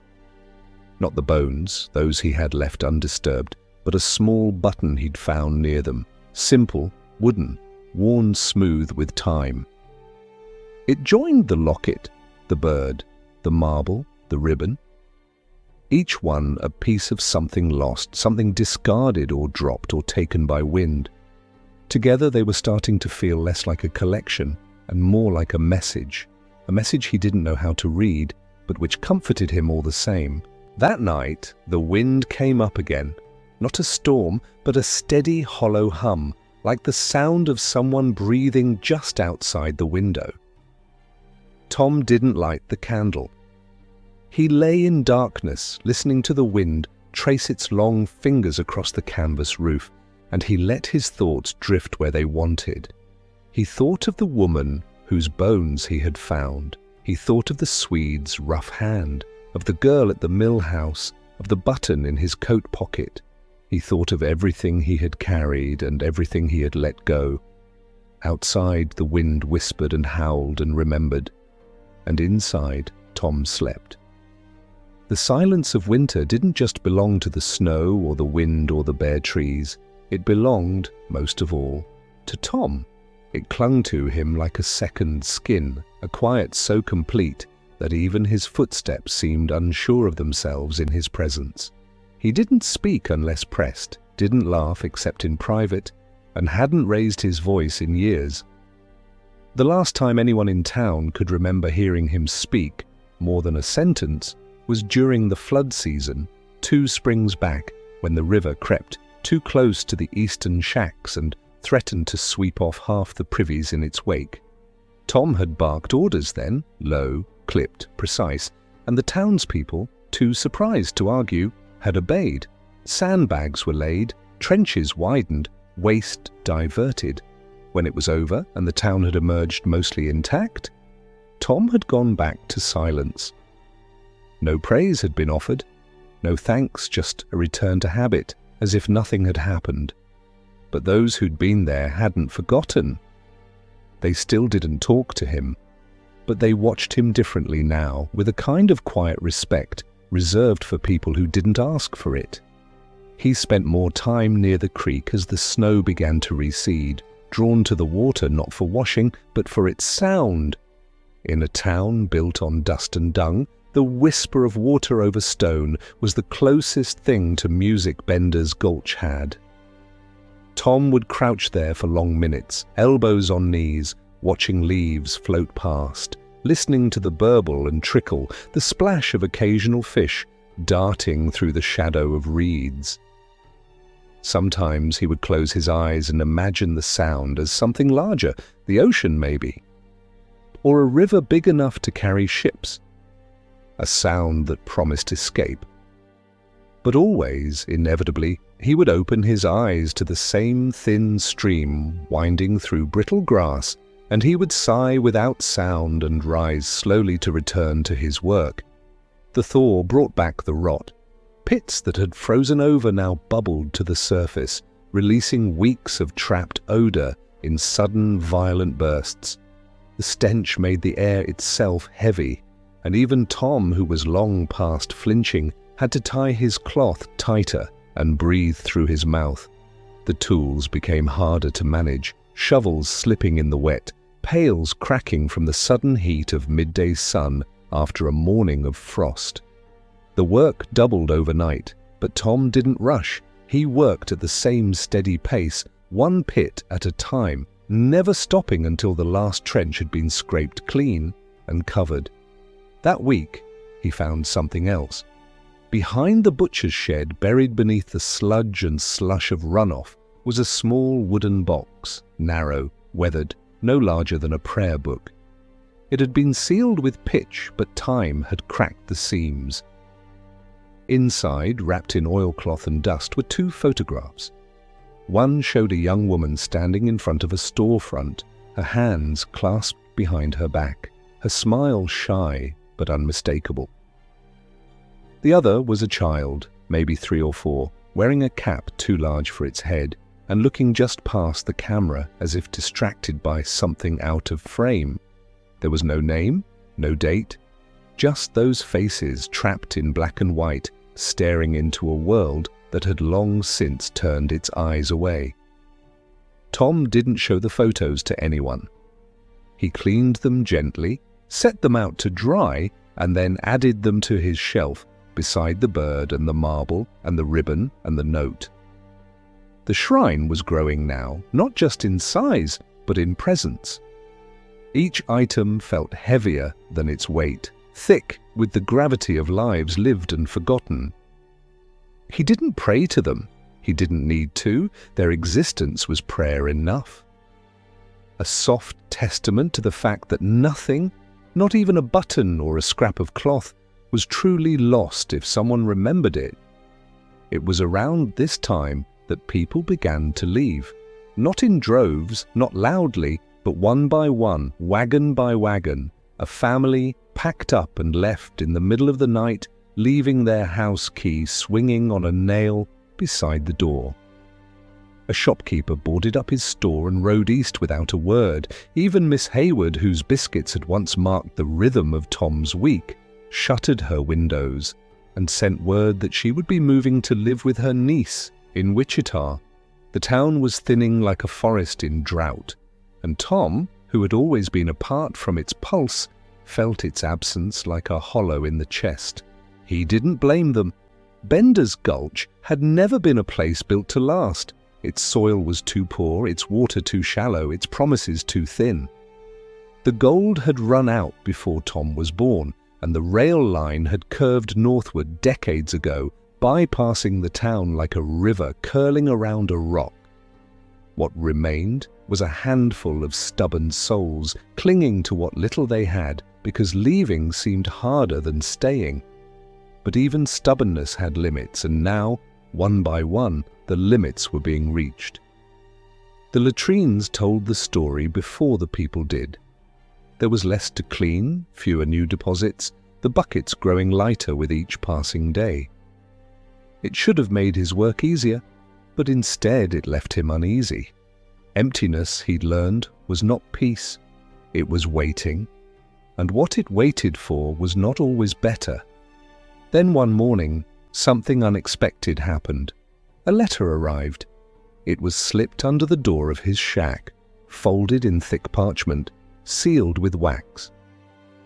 Tom stared at it a long time before touching it.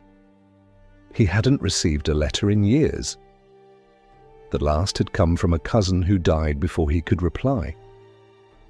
He turned the envelope over slowly, examining the seal. A plain circle, no emblem. He opened it with hands that felt too large, too rough, and unfolded the page inside. The writing was neat, elegant, unfamiliar.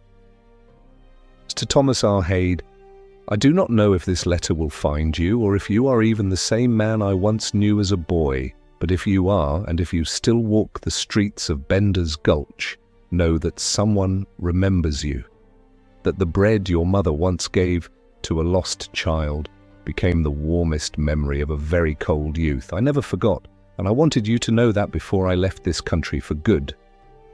E.L., that was all. No return address, no explanation, just that. Tom read it 3 times before setting it down beside the locket. He remembered the bread, vaguely. A day his mother had handed a crust to a boy with sunburnt cheeks and hollow eyes, a kindness so small he had forgotten it entirely. But someone hadn't.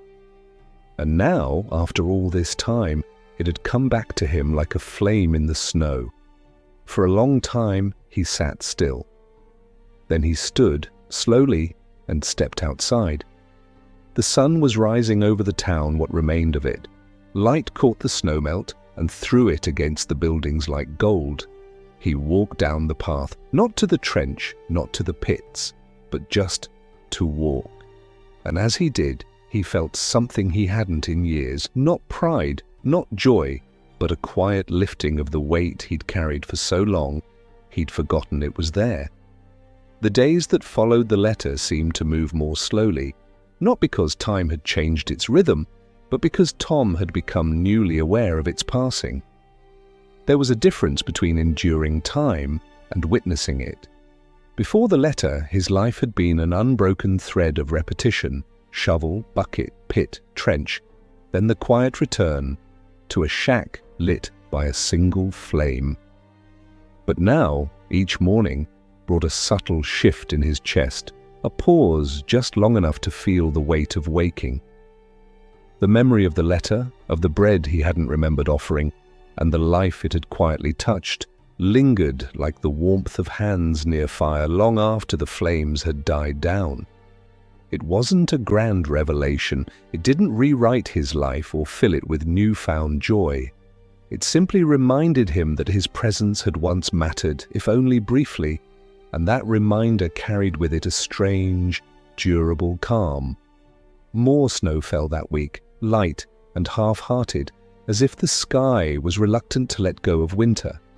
The town, increasingly hollowed out by departure, looked like a place waiting for someone to turn off the last lamp. Many buildings now sat vacant, shutters closed, signs removed, windows dusty with silence. The saloon stood empty most nights, its piano untouched, its chairs stacked in corners like forgotten children's toys.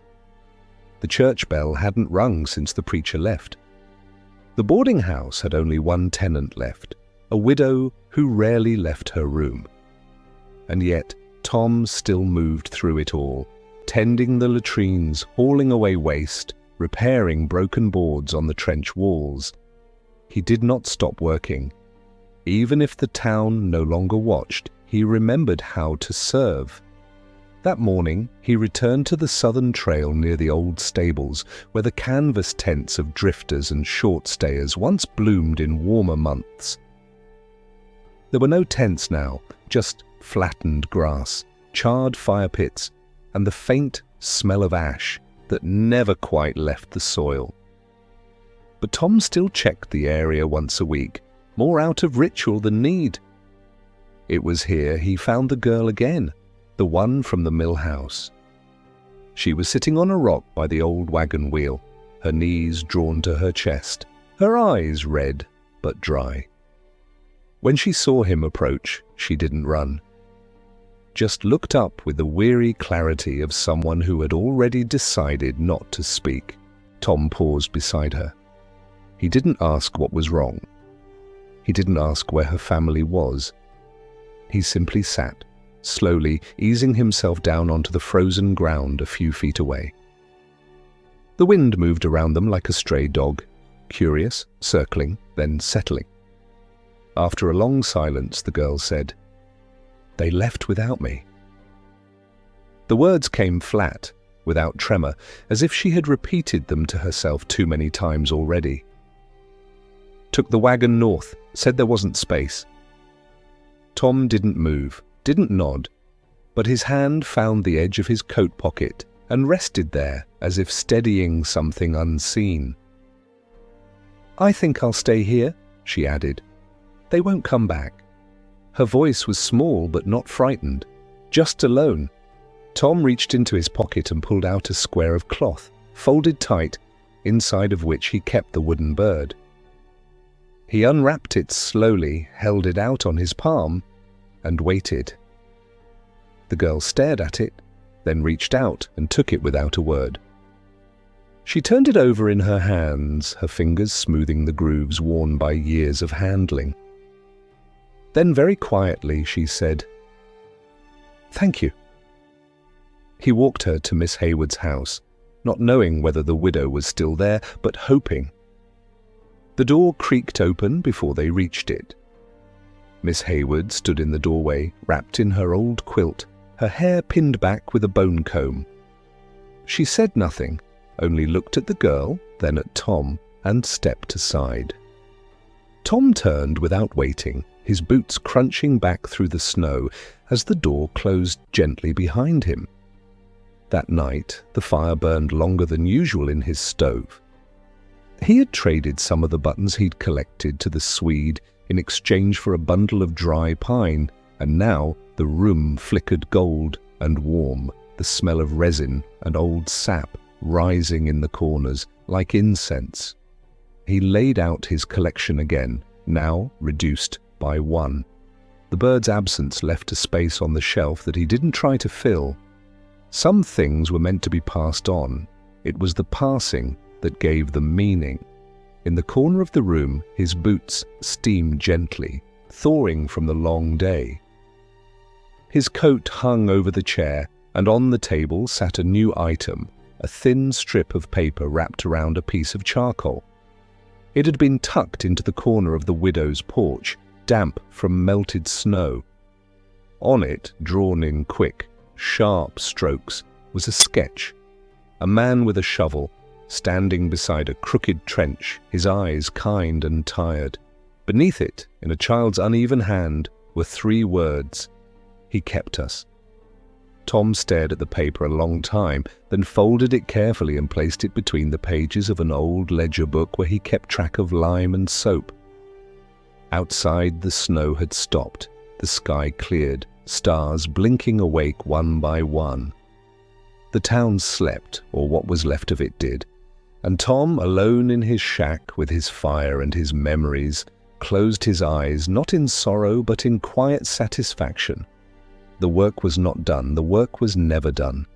But for tonight, it could rest. The first signs of spring arrived not with blooms or birdsong, but with mud. Long ribbons of it unfurled down the slopes of Bender's Gulch, slick and brown, pooling in footprints and wagon ruts, until the town looked as if it was slowly sinking back into the land that had borne it. Snow still clung in shadows and hollows, stubborn where the sun rarely reached. But the air had shifted, no longer cutting, but damp, heavy with thaw. Tom noticed it first in the sound his boots made, the slurp of leather against sodden ground, each step slower and heavier than the last. The ground, once frozen and tight, now seemed to breathe beneath him, softening under the weight of time and labor. And with that shift came the return of smells, not the sharp ammonia bite of winter rot, but the wet, earthy stench of compost and collapse. The pits had begun to stir. He resumed his full rounds now, no longer blocked by drifted snow or sealed ice. The trenches needed reinforcement, planks replaced, walls shored up where frost had split them. Tools had rusted in places, and the lime supplies had dwindled lower than he'd realized. He made a note in his ledger to visit the general store, though he wasn't certain it still stocked what he needed. So many shelves stood empty these days, like the faces that had once passed them. Still, Tom worked as though nothing had changed, as though the whole town weren't slowly exhaling its final breath. He repaired what he could, patched what he must, and where he could not fix, he fortified. It was during one of these rounds, behind the faded boarding house on the eastern lane, that Tom discovered something new. The pit there had always been troublesome, shallow, lined with cracked stone, prone to pooling. But this time, when he lifted the covering board, he found it empty. Not just unused, emptied, cleaned, scoured even as if someone had taken the time to wash it down with soap and water. That had never happened before. He stood for a long time, the board in one hand, the other still wrapped around the edge of his pail, and stared into that pit as if it were a mirror. Then slowly he set the board aside and walked to the rear door of the boarding house, knocking once. The widow opened it. She looked at him not with surprise but with expectation, as though she'd been waiting. Her hands were reddened from scrubbing, and she smelled faintly of lye and vinegar. Before he could ask, she said, "I thought it was time I did my part." Her voice was tired, but not regretful. Tom nodded once, the kind of nod that holds whole conversations. She stepped back, letting him pass without another word. He did not stop her from helping. He showed her where the lime should go, explained how much to use, and watched as she took up the shovel, not gracefully, but with grit. For the next hour, they worked side by side in silence, the only sounds those of shovel on wood, of dirt moving in small, reluctant heaps, of water splashing into pails from the rusted pump nearby. It was the first time he had shared the labor in all his years. When they finished, he rinsed his hands and nodded again. She offered him tea, and for the first time he accepted. Inside, her home was warmer than he remembered. The kettle hissed softly on the stove, and the air was thick with the scent of cinnamon and cloves left over from some old recipe, or maybe just habit. They didn't speak much. She asked no questions about his past, and he offered no answers. But when she placed the cup in front of him, her hand lingered briefly on the table's edge, as though anchoring the moment. He drank slowly, savoring the heat, the sweetness, the quiet. It wasn't comfort, not entirely, but it was close. That night, back in his shack, he wrote in his ledger for the first time in weeks, not about soap or wood or trenches, but a note to himself. She remembers we are still here. That was all. No names, no further thought, just that simple acknowledgement that in the stillness of a world that had long ignored him, someone had noticed. As the days grew longer and the nights turned less bitter, Tom resumed his evening walk. The town, though thinner now, still carried the echoes of life. Chickens clucked behind fences where children once played. The blacksmith's forge remained dark, but the anvil still stood, rusting but proud. The telegraph post's door swung in the breeze, its hinges singing a mournful note. And the creek, ever faithful, murmured beneath the bridge, its waters high with snowmelt, its banks now lined with the first brave shoots of green. One evening as he passed the mill house, the girl ran to meet him. She no longer looked afraid or abandoned. She had a new shawl, too large, clearly gifted. She handed him a drawing. Two figures side by side, shovels in hand, with the words "digging for the town" scrawled across the top. He smiled, a rare, gentle curve that softened the lines of his face, and placed the drawing carefully in his coat. She asked no questions and he gave no speeches. She simply returned to the porch and he walked on. Back at his shack, the shelf grew again, a pair of thimbles found near the church, a cracked mirror, the drawing, a matchbox etched with initials no one remembered. He arranged them not by value or shape, but by story. Each piece a moment, a breath, a life briefly caught in the sieve of his days. They gave shape to his silence, proof that he had been more than a man with a shovel. Outside, the stars returned, bright and cold and sharp as nails.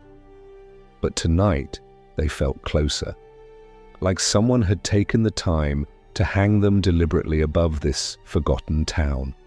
And below them, Tom slept, not alone, not unseen, not forgotten, but held. By the time the first real heat arrived, dry, high desert warmth that didn't sweat but baked, the town had become something less than itself and something more. Fewer voices rose in the street, fewer feet stirred dust on the boardwalks, but what remained did so with the stubborn quiet of old roots. It was a town that had stopped pretending to be more than it was. It had let go of illusions, of boomtown dreams, of westward glory, of fortunes buried beneath the soil. And in that letting go it had become honest. A place built of labor and silence and the soft persistence of those who had nowhere else to go. Tom understood that kind of truth. He had worn it like a second skin since the first time he picked up the shovel. The heat changed the work. Pits dried faster now, and the stench, though thinner, hung longer in the air. The flies returned, sluggish at first, then in swarms. Tom adapted without comment. He tied his cloth tighter, kept his sleeves wet to cool his arms, worked earlier in the day and later at night to avoid the worst of the midday blaze. His shack became an oven between noon and 4, the canvas walls trapping the sun's fury like a pot over fire. He lined the inside with scraps of burlap soaked in creek water to draw away some of the heat, but it was a losing battle. So he spent more time in the shade of the freight platform or beside the low stone wall near the dry well. anywhere the wind could find him. And still the work continued. Waste didn't care for weather, nor did need. The trenches had to be cleaned. The lime had to be laid. He worked without audience, without complaint, and without fail. And because of that, something subtle began to shift. He began to be noticed, not with noise or praise, but with presence. Children no longer stared in fear or disgust. They nodded. Adults, too, those few who remained, greeted him with brief but genuine words. "Morning, Tom. You keeping well? Heard the trench behind the depot looks good." These were not compliments. They were acknowledgements. In a town so thin on dignity, such small exchanges were gold. One morning the sheriff himself came down the lane. He was not a man given to shows of feeling. His face had been carved long ago by sun and duty, but there was something different in his gait that day, slower. He met Tom outside the saloon, both men pausing in the same patch of morning shade. The sheriff held out a small leather-wrapped parcel. "From the Swede," he said simply. "Said you'd know what for." Then he tipped his hat and walked off, leaving Tom alone with the bundle. Inside was a new pair of gloves, thick, dark, uncracked, stitched by hand, oiled and wrapped as if precious. Tom turned them over once, then again, running his calloused fingers across the seams. He hadn't worn gloves that good in years. He didn't ask why. He didn't need to. The Swede understood what went unspoken. That evening, he sat by the creek, letting the water lap over his feet, boots off, legs bare to the knee. The wind had calmed and the stars were still hidden behind the dusk, but he could feel them, waiting. He had begun to sense time differently now, not as hours or days, but as accumulation. Not minutes, but weight. The weight of work done, of kindness received, of silence broken gently. He had once thought his life invisible, but now, in small ways, it left marks, a drawing, a letter, a girl with a shawl, gloves in a parcel, footsteps that slowed when they passed him. Later in his shack, he opened the ledger again. He didn't write a list, not today. He wrote a sentence. "If the town forgets, the earth will not." And beneath it another, "And I will not forget the town." The shelf now held more than a dozen items. To anyone else, it might have looked like clutter, trash picked from refuse piles. But to Tom, each piece was a chapter. The locket still gleamed faintly in the firelight, its hinge warped, its clasp long broken. The carved bird, returned by the girl after she found a home, rested beside the Swede's gloves. The note with "please" had softened at the edges. The sketch still held its lines, untouched by fading. Every object spoke, not loudly, but clearly. They were proof of lives lived in quiet, of grace given without applause. As the season deepened, a new family arrived, 3 of them, dust-covered and wide-eyed, driving a wagon that groaned under the weight of their hopes. They took the old schoolhouse as their own, patched the roof with new tin, painted the door pale blue. The father worked with stone, the mother kept bees. The child, a boy of 10 or 11, wandered the edge of town with a slingshot and a song on his lips. Tom saw them not as a sign of change, but of cycle. For everyone who left, another might return. Not the same souls, but new ones, shaped by the same wind, the same dust, the same unspoken need to belong somewhere, anywhere, even here. One morning, the boy followed Tom for a stretch, slingshot tucked in his waistband, eyes sharp with curiosity. When Tom turned, he stopped, startled. Tom waited. The boy swallowed, then said, "Are you the one who keeps the ground clean?" Tom didn't answer, but he nodded once. The boy considered this as if measuring something invisible. "Mama says we owe you," he said finally. "She said without your work, the whole place would fall into itself." He paused. "I think that means you're important." Tom's lips twitched. Not a smile, not quite, but a soft lifting of the silence between them. The boy offered a small wooden ring, carved from a branch and sanded smooth. "I made it," he said. "For you." Tom took it gently, nodding once more. The boy grinned and ran off. That night, Tom placed the ring on the shelf. And outside, the wind moved like breath through the town. Not restless, not cruel, but calm, as if the land itself had paused to listen. Tom had never seen a map of Bender's Gulch that captured it honestly. The ones posted at the depot or pinned to the town hall bulletin board were always too neat, too hopeful, straight lines and tidy labels, as if the town had been laid out with purpose instead of grown from failure and stubbornness. They showed streets that no longer existed, named houses long since collapsed, and placed fences where none had ever stood. To read them was to lie to yourself. Tom preferred the map in his own head, built not from lines but from steps. How many paces from his door to the creek, which boards creaked behind the mill house, where the wind caught the sharpest on its way down from the bluffs. His map was shaped by work and wear, by smell and silence, by the memory of what had once been. He followed that map now as the days lengthened, each one thick with dust and stillness. The heat had hardened the earth, sealing the trenches at the edges, making each dig more laborious, each repair slower. The flies returned with vengeance, bold and lazy, bloated on rot and thick air. The pails needed more lime now, and water from the creek had to be hauled by hand, bucket by careful bucket, to keep the mixture just right. It was brutal work, even for a man used to pain.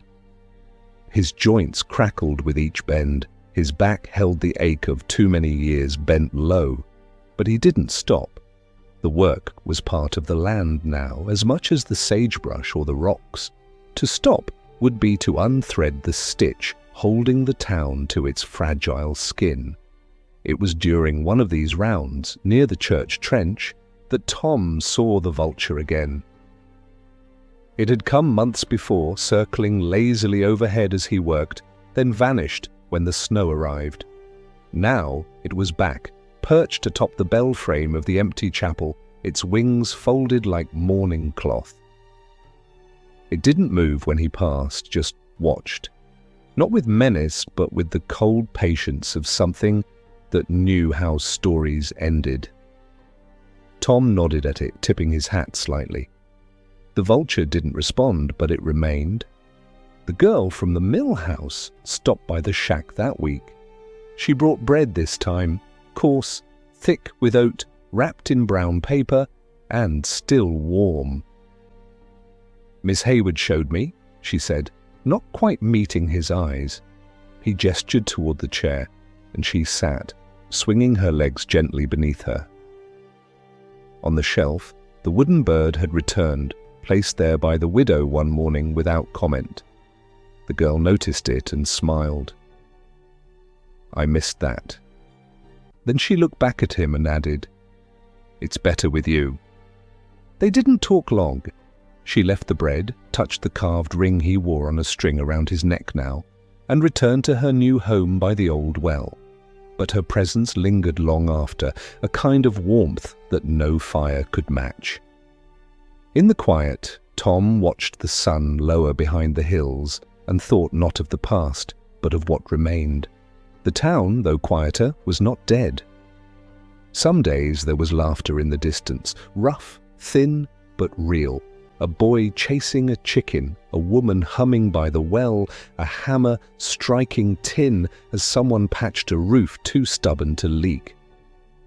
Tom didn't belong to these moments, not directly, but he was part of them. His work made space for them, and in that making he found a quiet kind of belonging. Not the noisy kind, not the kind with toasts or handshakes, just presence, just place. One evening, near the freight trench, he found something unusual, a coin, round, silver, heavy for its size, not American. The markings were strange, etched with lines and animals he didn't recognize. He turned it in his hand, feeling the weight of it, the cold press of metal that had come from somewhere far beyond the edges of any map he knew. Who had dropped it? A traveler, long gone? A drifter who passed unseen? It didn't matter. The coin, like everything else, had found its way to him.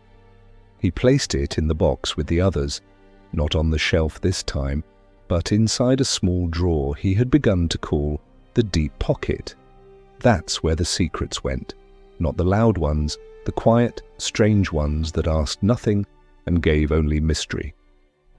The next morning brought clouds, low, grey, swollen.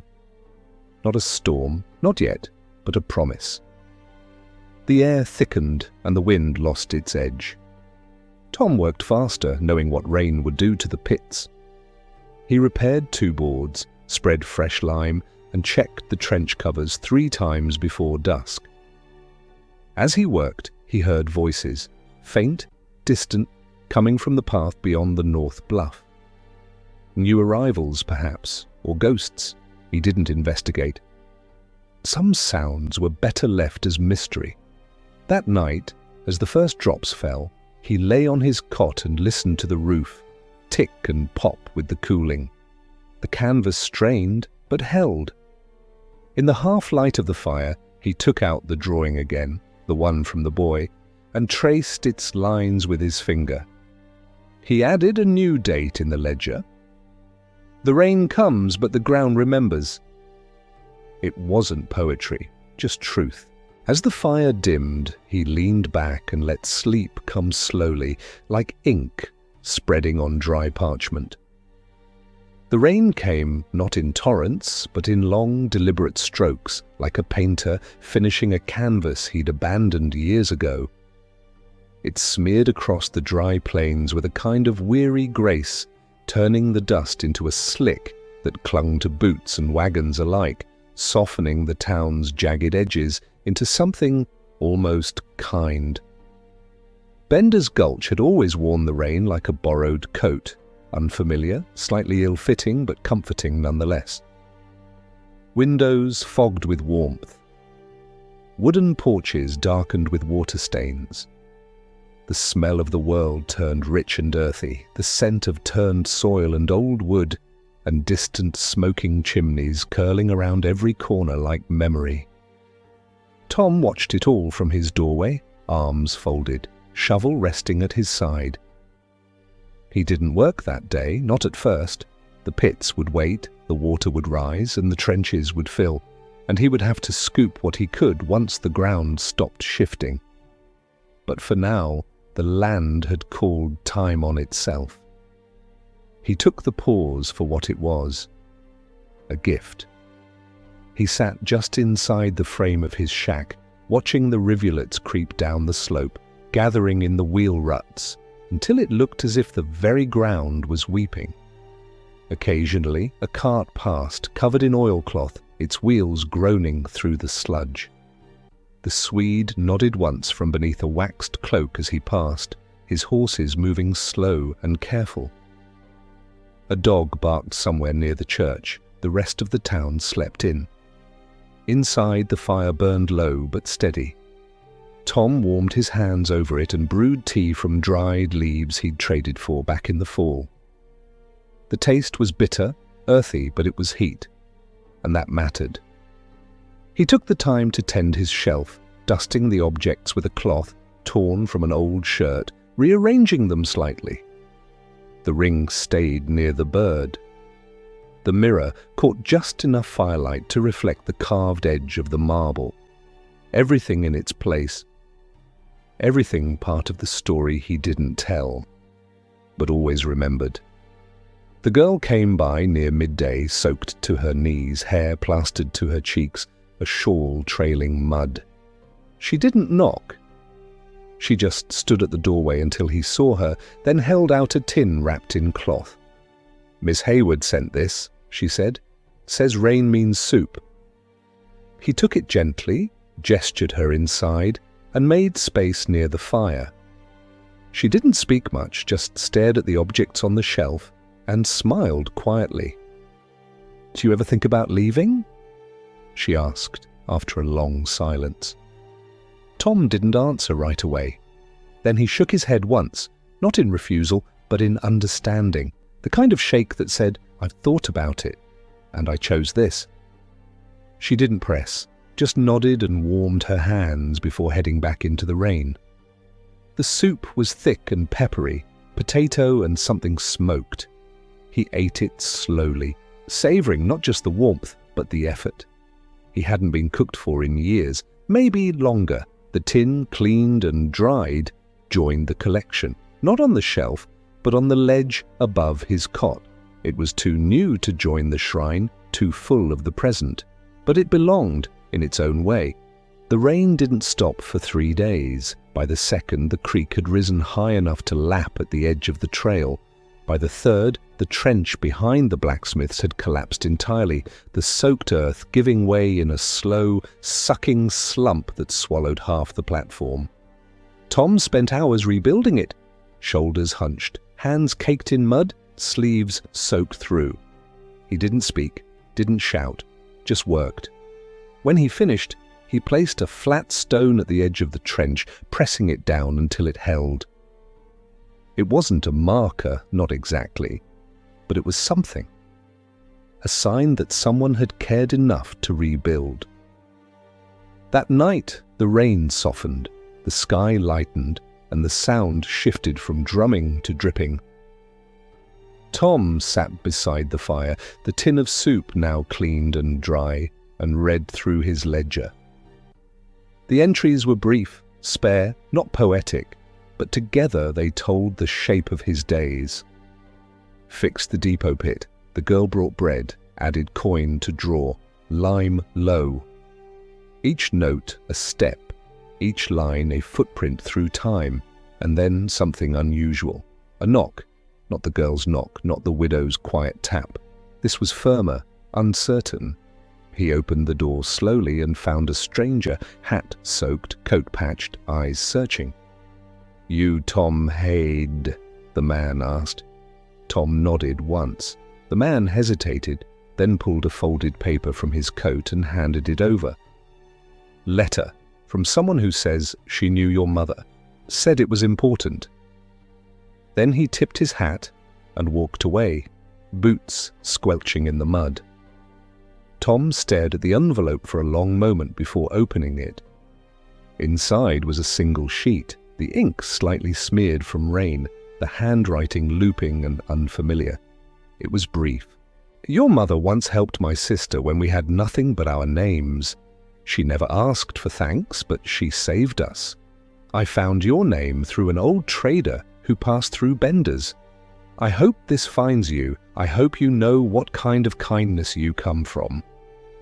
There was no signature, no return address, just that. Tom placed the letter in the ledger, folded between the soup entry and the note about the tin. He didn't cry, but he sat longer than usual by the fire, letting the warmth soak through bone and silence. The next morning, the rain had stopped. The sky, still low and thick, had begun to open. Birds returned to the edge of the creek, and the paths, though soft, held shape once more. Tom rose, lit the fire, and began again. It was the smell that changed first. Not the rank, sour scent of trench work or the sharp tang of lime.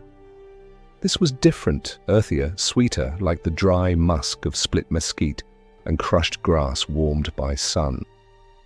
It came with the mornings now, drifting in through the canvas cracks and pooling in the corners of Tom's shack, like memory made fragrant. Spring, real spring, had finally arrived, not the timid whisper of thaw, but the full-bodied exhale of land waking up after long stillness. And with it came colour. Little flecks of green along the creek banks, tiny yellow blooms bursting through the packed clay behind the stable, birdsong cutting soft ribbons through the stillness like thread through burlap. Even the trench lines looked changed somehow, less like scars, more like seams. Tom noticed all of it, though he said nothing. He rose at the same hour, tied his cloth in the same knot, pulled on the Swede's gloves with slow care, and stepped out into the shifting light with the familiarity of ritual. But his gait had softened, not slower exactly, but less braced, less like a man preparing for burden, more like a man settling into it with quiet acceptance. There were still pits to clear, always. Still pails to empty, flies to swat, wood to haul. But there was less of it now. Fewer homes, fewer hands to make the mess he spent each day chasing down. His days had grown thinner at the edges, but they carried more weight in the middle, like a loaf left too long to rise. He didn't mind. He'd grown used to the silence, come to trust it even. The girl visited less now, not out of neglect, but out of newness. She had chores, lessons, other girls to braid ribbons with and giggle alongside. Her time, like Tom's, was shaped by use. But sometimes she passed his shack on the way to the creek and paused, a wave barely more than a raised hand, and that was enough. The widow, too, came only when needed, her joints stiffening in the cold again, her eyes not quite as sharp as before. She brought tins when she could, and in return, Tom patched her roof quietly one morning, unasked, while she dozed in a rocker. No words were exchanged. Just the faint creak of gratitude carried on the breeze. It was during one of those lighter days, fewer trenches, no breakages, weather mild enough to eat by the door, that Tom found the ledger's last page. He hadn't realized how many entries he'd written, how many seasons he'd marked in shorthand and smudged graphite. The last page stared up at him now, blank, wide, waiting. He didn't panic, just set the book down, sipped his tea, and watched the wind worry the edge of the creek. Then, slowly, carefully, he picked up his pencil and wrote, "If they ever ask who kept the town together, tell them it was the one who worked when no one wanted to look. Tell them the hands that cleaned the filth also cradled its memory. Tell them he stayed." And below that, in smaller print, "There is no glory in tending the forgotten, but there is grace." He closed the book then, not with finality, but with ease, as though a long breath had finally ended. Later that week, the boy from the blue-doored house came by. He carried a tin lantern and a question. "My pa said you used to dig all the ditches yourself. Is that true?" Tom nodded. The boy squinted. "Did it hurt?" A pause. Then Tom, for the first time in days, spoke. "Only when no one noticed." The boy blinked, then nodded, as if he understood more than he should have, and placed the lantern on Tom's step. "For your nights," he said, and ran off. The lantern, though simple, was well made, brass hinges, thick glass, a handle smoothed by many hands. Tom lit it that night and placed it on the shelf, not beside the relics, but above them, casting its steady glow over the bird, the marble, the coin, the locket, the mirror, the note. Each piece shimmered slightly in the light, like fossils beneath water. And in that moment, the shelf didn't feel like a shrine anymore. It felt like a map. Not the kind with roads, but the kind that shows the heart. That night, Tom lay longer on the cot. The aches were sharper lately, harder to rub out. He turned the ring on its string absently and thought about the trenches, not the ones he'd dig tomorrow, but the first ones, the ones from decades ago, back when his hands were still learning the weight of the shovel. He remembered the sweat, the blisters, the nausea. And he remembered the faces turned away, wrinkled in disdain. He had hated that, not the labor, the invisibility. But over time it had become something else, something earned.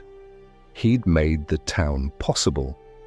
And even if no one said it, even if they never built him a plaque or carved his name in stone, He knew, and that knowing was enough. The wind rose late that night, not cold, not wild, just present. It stirred the edges of his blanket, rattled the lantern gently. And Tom, eyes closed, thought to himself, "Let the wind remember me, if nothing else." The morning arrived without announcement. No special color in the sky, no heralding bird call. Just a soft light that slid through the cracks in the canvas, touching the corners of the shack with a pale gold that had the quiet patience of someone who had waited a very long time. Tom stirred slowly. His limbs ached a little more than usual, but not sharply. The ache was old now, familiar, like the hum of a remembered tune. He sat up, poured water from the jug by his cot, and sipped it slowly. The air was dry, dust already beginning to rise in the warmth, and he could tell the day would be long. He didn't mind. He had no plans to rush it. There were still trenches to walk. Even if they were shallow now, even if most homes sat empty or closed tight for good, there were still pails to check, lids to mend, waste to stir and bury. The work had become smaller but no less important. It was the thread that tied the old town together, the quiet daily ritual that held the past and present in place, like a stitch closing the seam of memory. Tom pulled on his gloves, the good ones, tightened the strap on his boot, and stepped outside into the morning. The town looked almost tender in this light. The boarded windows wore dust like aging faces wear wrinkles, not with shame, but with the pride of having seen things others hadn't. The blue door of the stonemason's house gleamed faintly where someone had oiled its hinges. The widow's smoke curled in slow spirals above the chimney, faint but steady. The creek, ever faithful, traced its path past it all, as if it, too, remembered the town's better days and had chosen not to leave. Tom visited each trench with a kind of reverence. He didn't hurry. He moved like someone who knew that everything worth doing should be done slowly. At the depot trench, he wiped down the lid, checked for erosion, and made a note in the back of his ledger. At the freight platform, where a new nest of birds had claimed the rafters, he paused to watch them flit between beams. The stables were quiet, but he found a discarded horseshoe and placed it carefully on a rail, just in case someone returned who needed it. By the time he reached the church trench, the sun had risen full and the vulture was gone. He walked back through the alley where the girl used to play, the one with the chipped brick wall and the smell of stale bread. She had grown now, taller, her laugh louder. She waved when she passed him on the trail, and he waved back, the kind of exchange that needed no words. She had left him a drawing again, tucked under a stone by his door. It showed him standing tall, not stooped, not bent, with the sun behind him and the town in the distance. He had placed it on the shelf next to the bird, above the marble, beside the note. That shelf had become something more than memory. It had become truth. In a town with no records, no monuments, no written histories, it stood as testament: the locket, the mirror, the carved ring, the soup tin, the coin, each one a voice, each one a page. Tom no longer dusted them. He simply sat with them sometimes when the evening settled and the wind fell quiet, and listened, not with ears but with something deeper, with whatever part of the soul still hears when all other sounds have stopped. That night, as dusk rolled over the hills and the sky turned a soft grey blue, Tom stood outside his shack for a long time. The lantern the boy had brought flickered beside the door. The air smelled of sage and wood smoke. Somewhere near the creek, a coyote called, its voice neither mournful nor wild, just part of the landscape. He looked out over the town, not much more than a few homes now, a crooked fence line, a chapel with a broken bell, and felt something he hadn't in a long time. Not sorrow, not pride, just peace. A kind of deep knowing that even in its smallness the town had mattered, and in tending to its most forgotten corners, he had mattered too. He returned inside, lit the last of the firewood, and wrote in his ledger one final line. The waste is buried, the town still breathes. I was here. He folded the book, tied it shut with a strip of ribbon, and placed it on the shelf. Then he sat down, took off his boots, and leaned back with a sigh that felt like the closing of a long, long day. Outside, the stars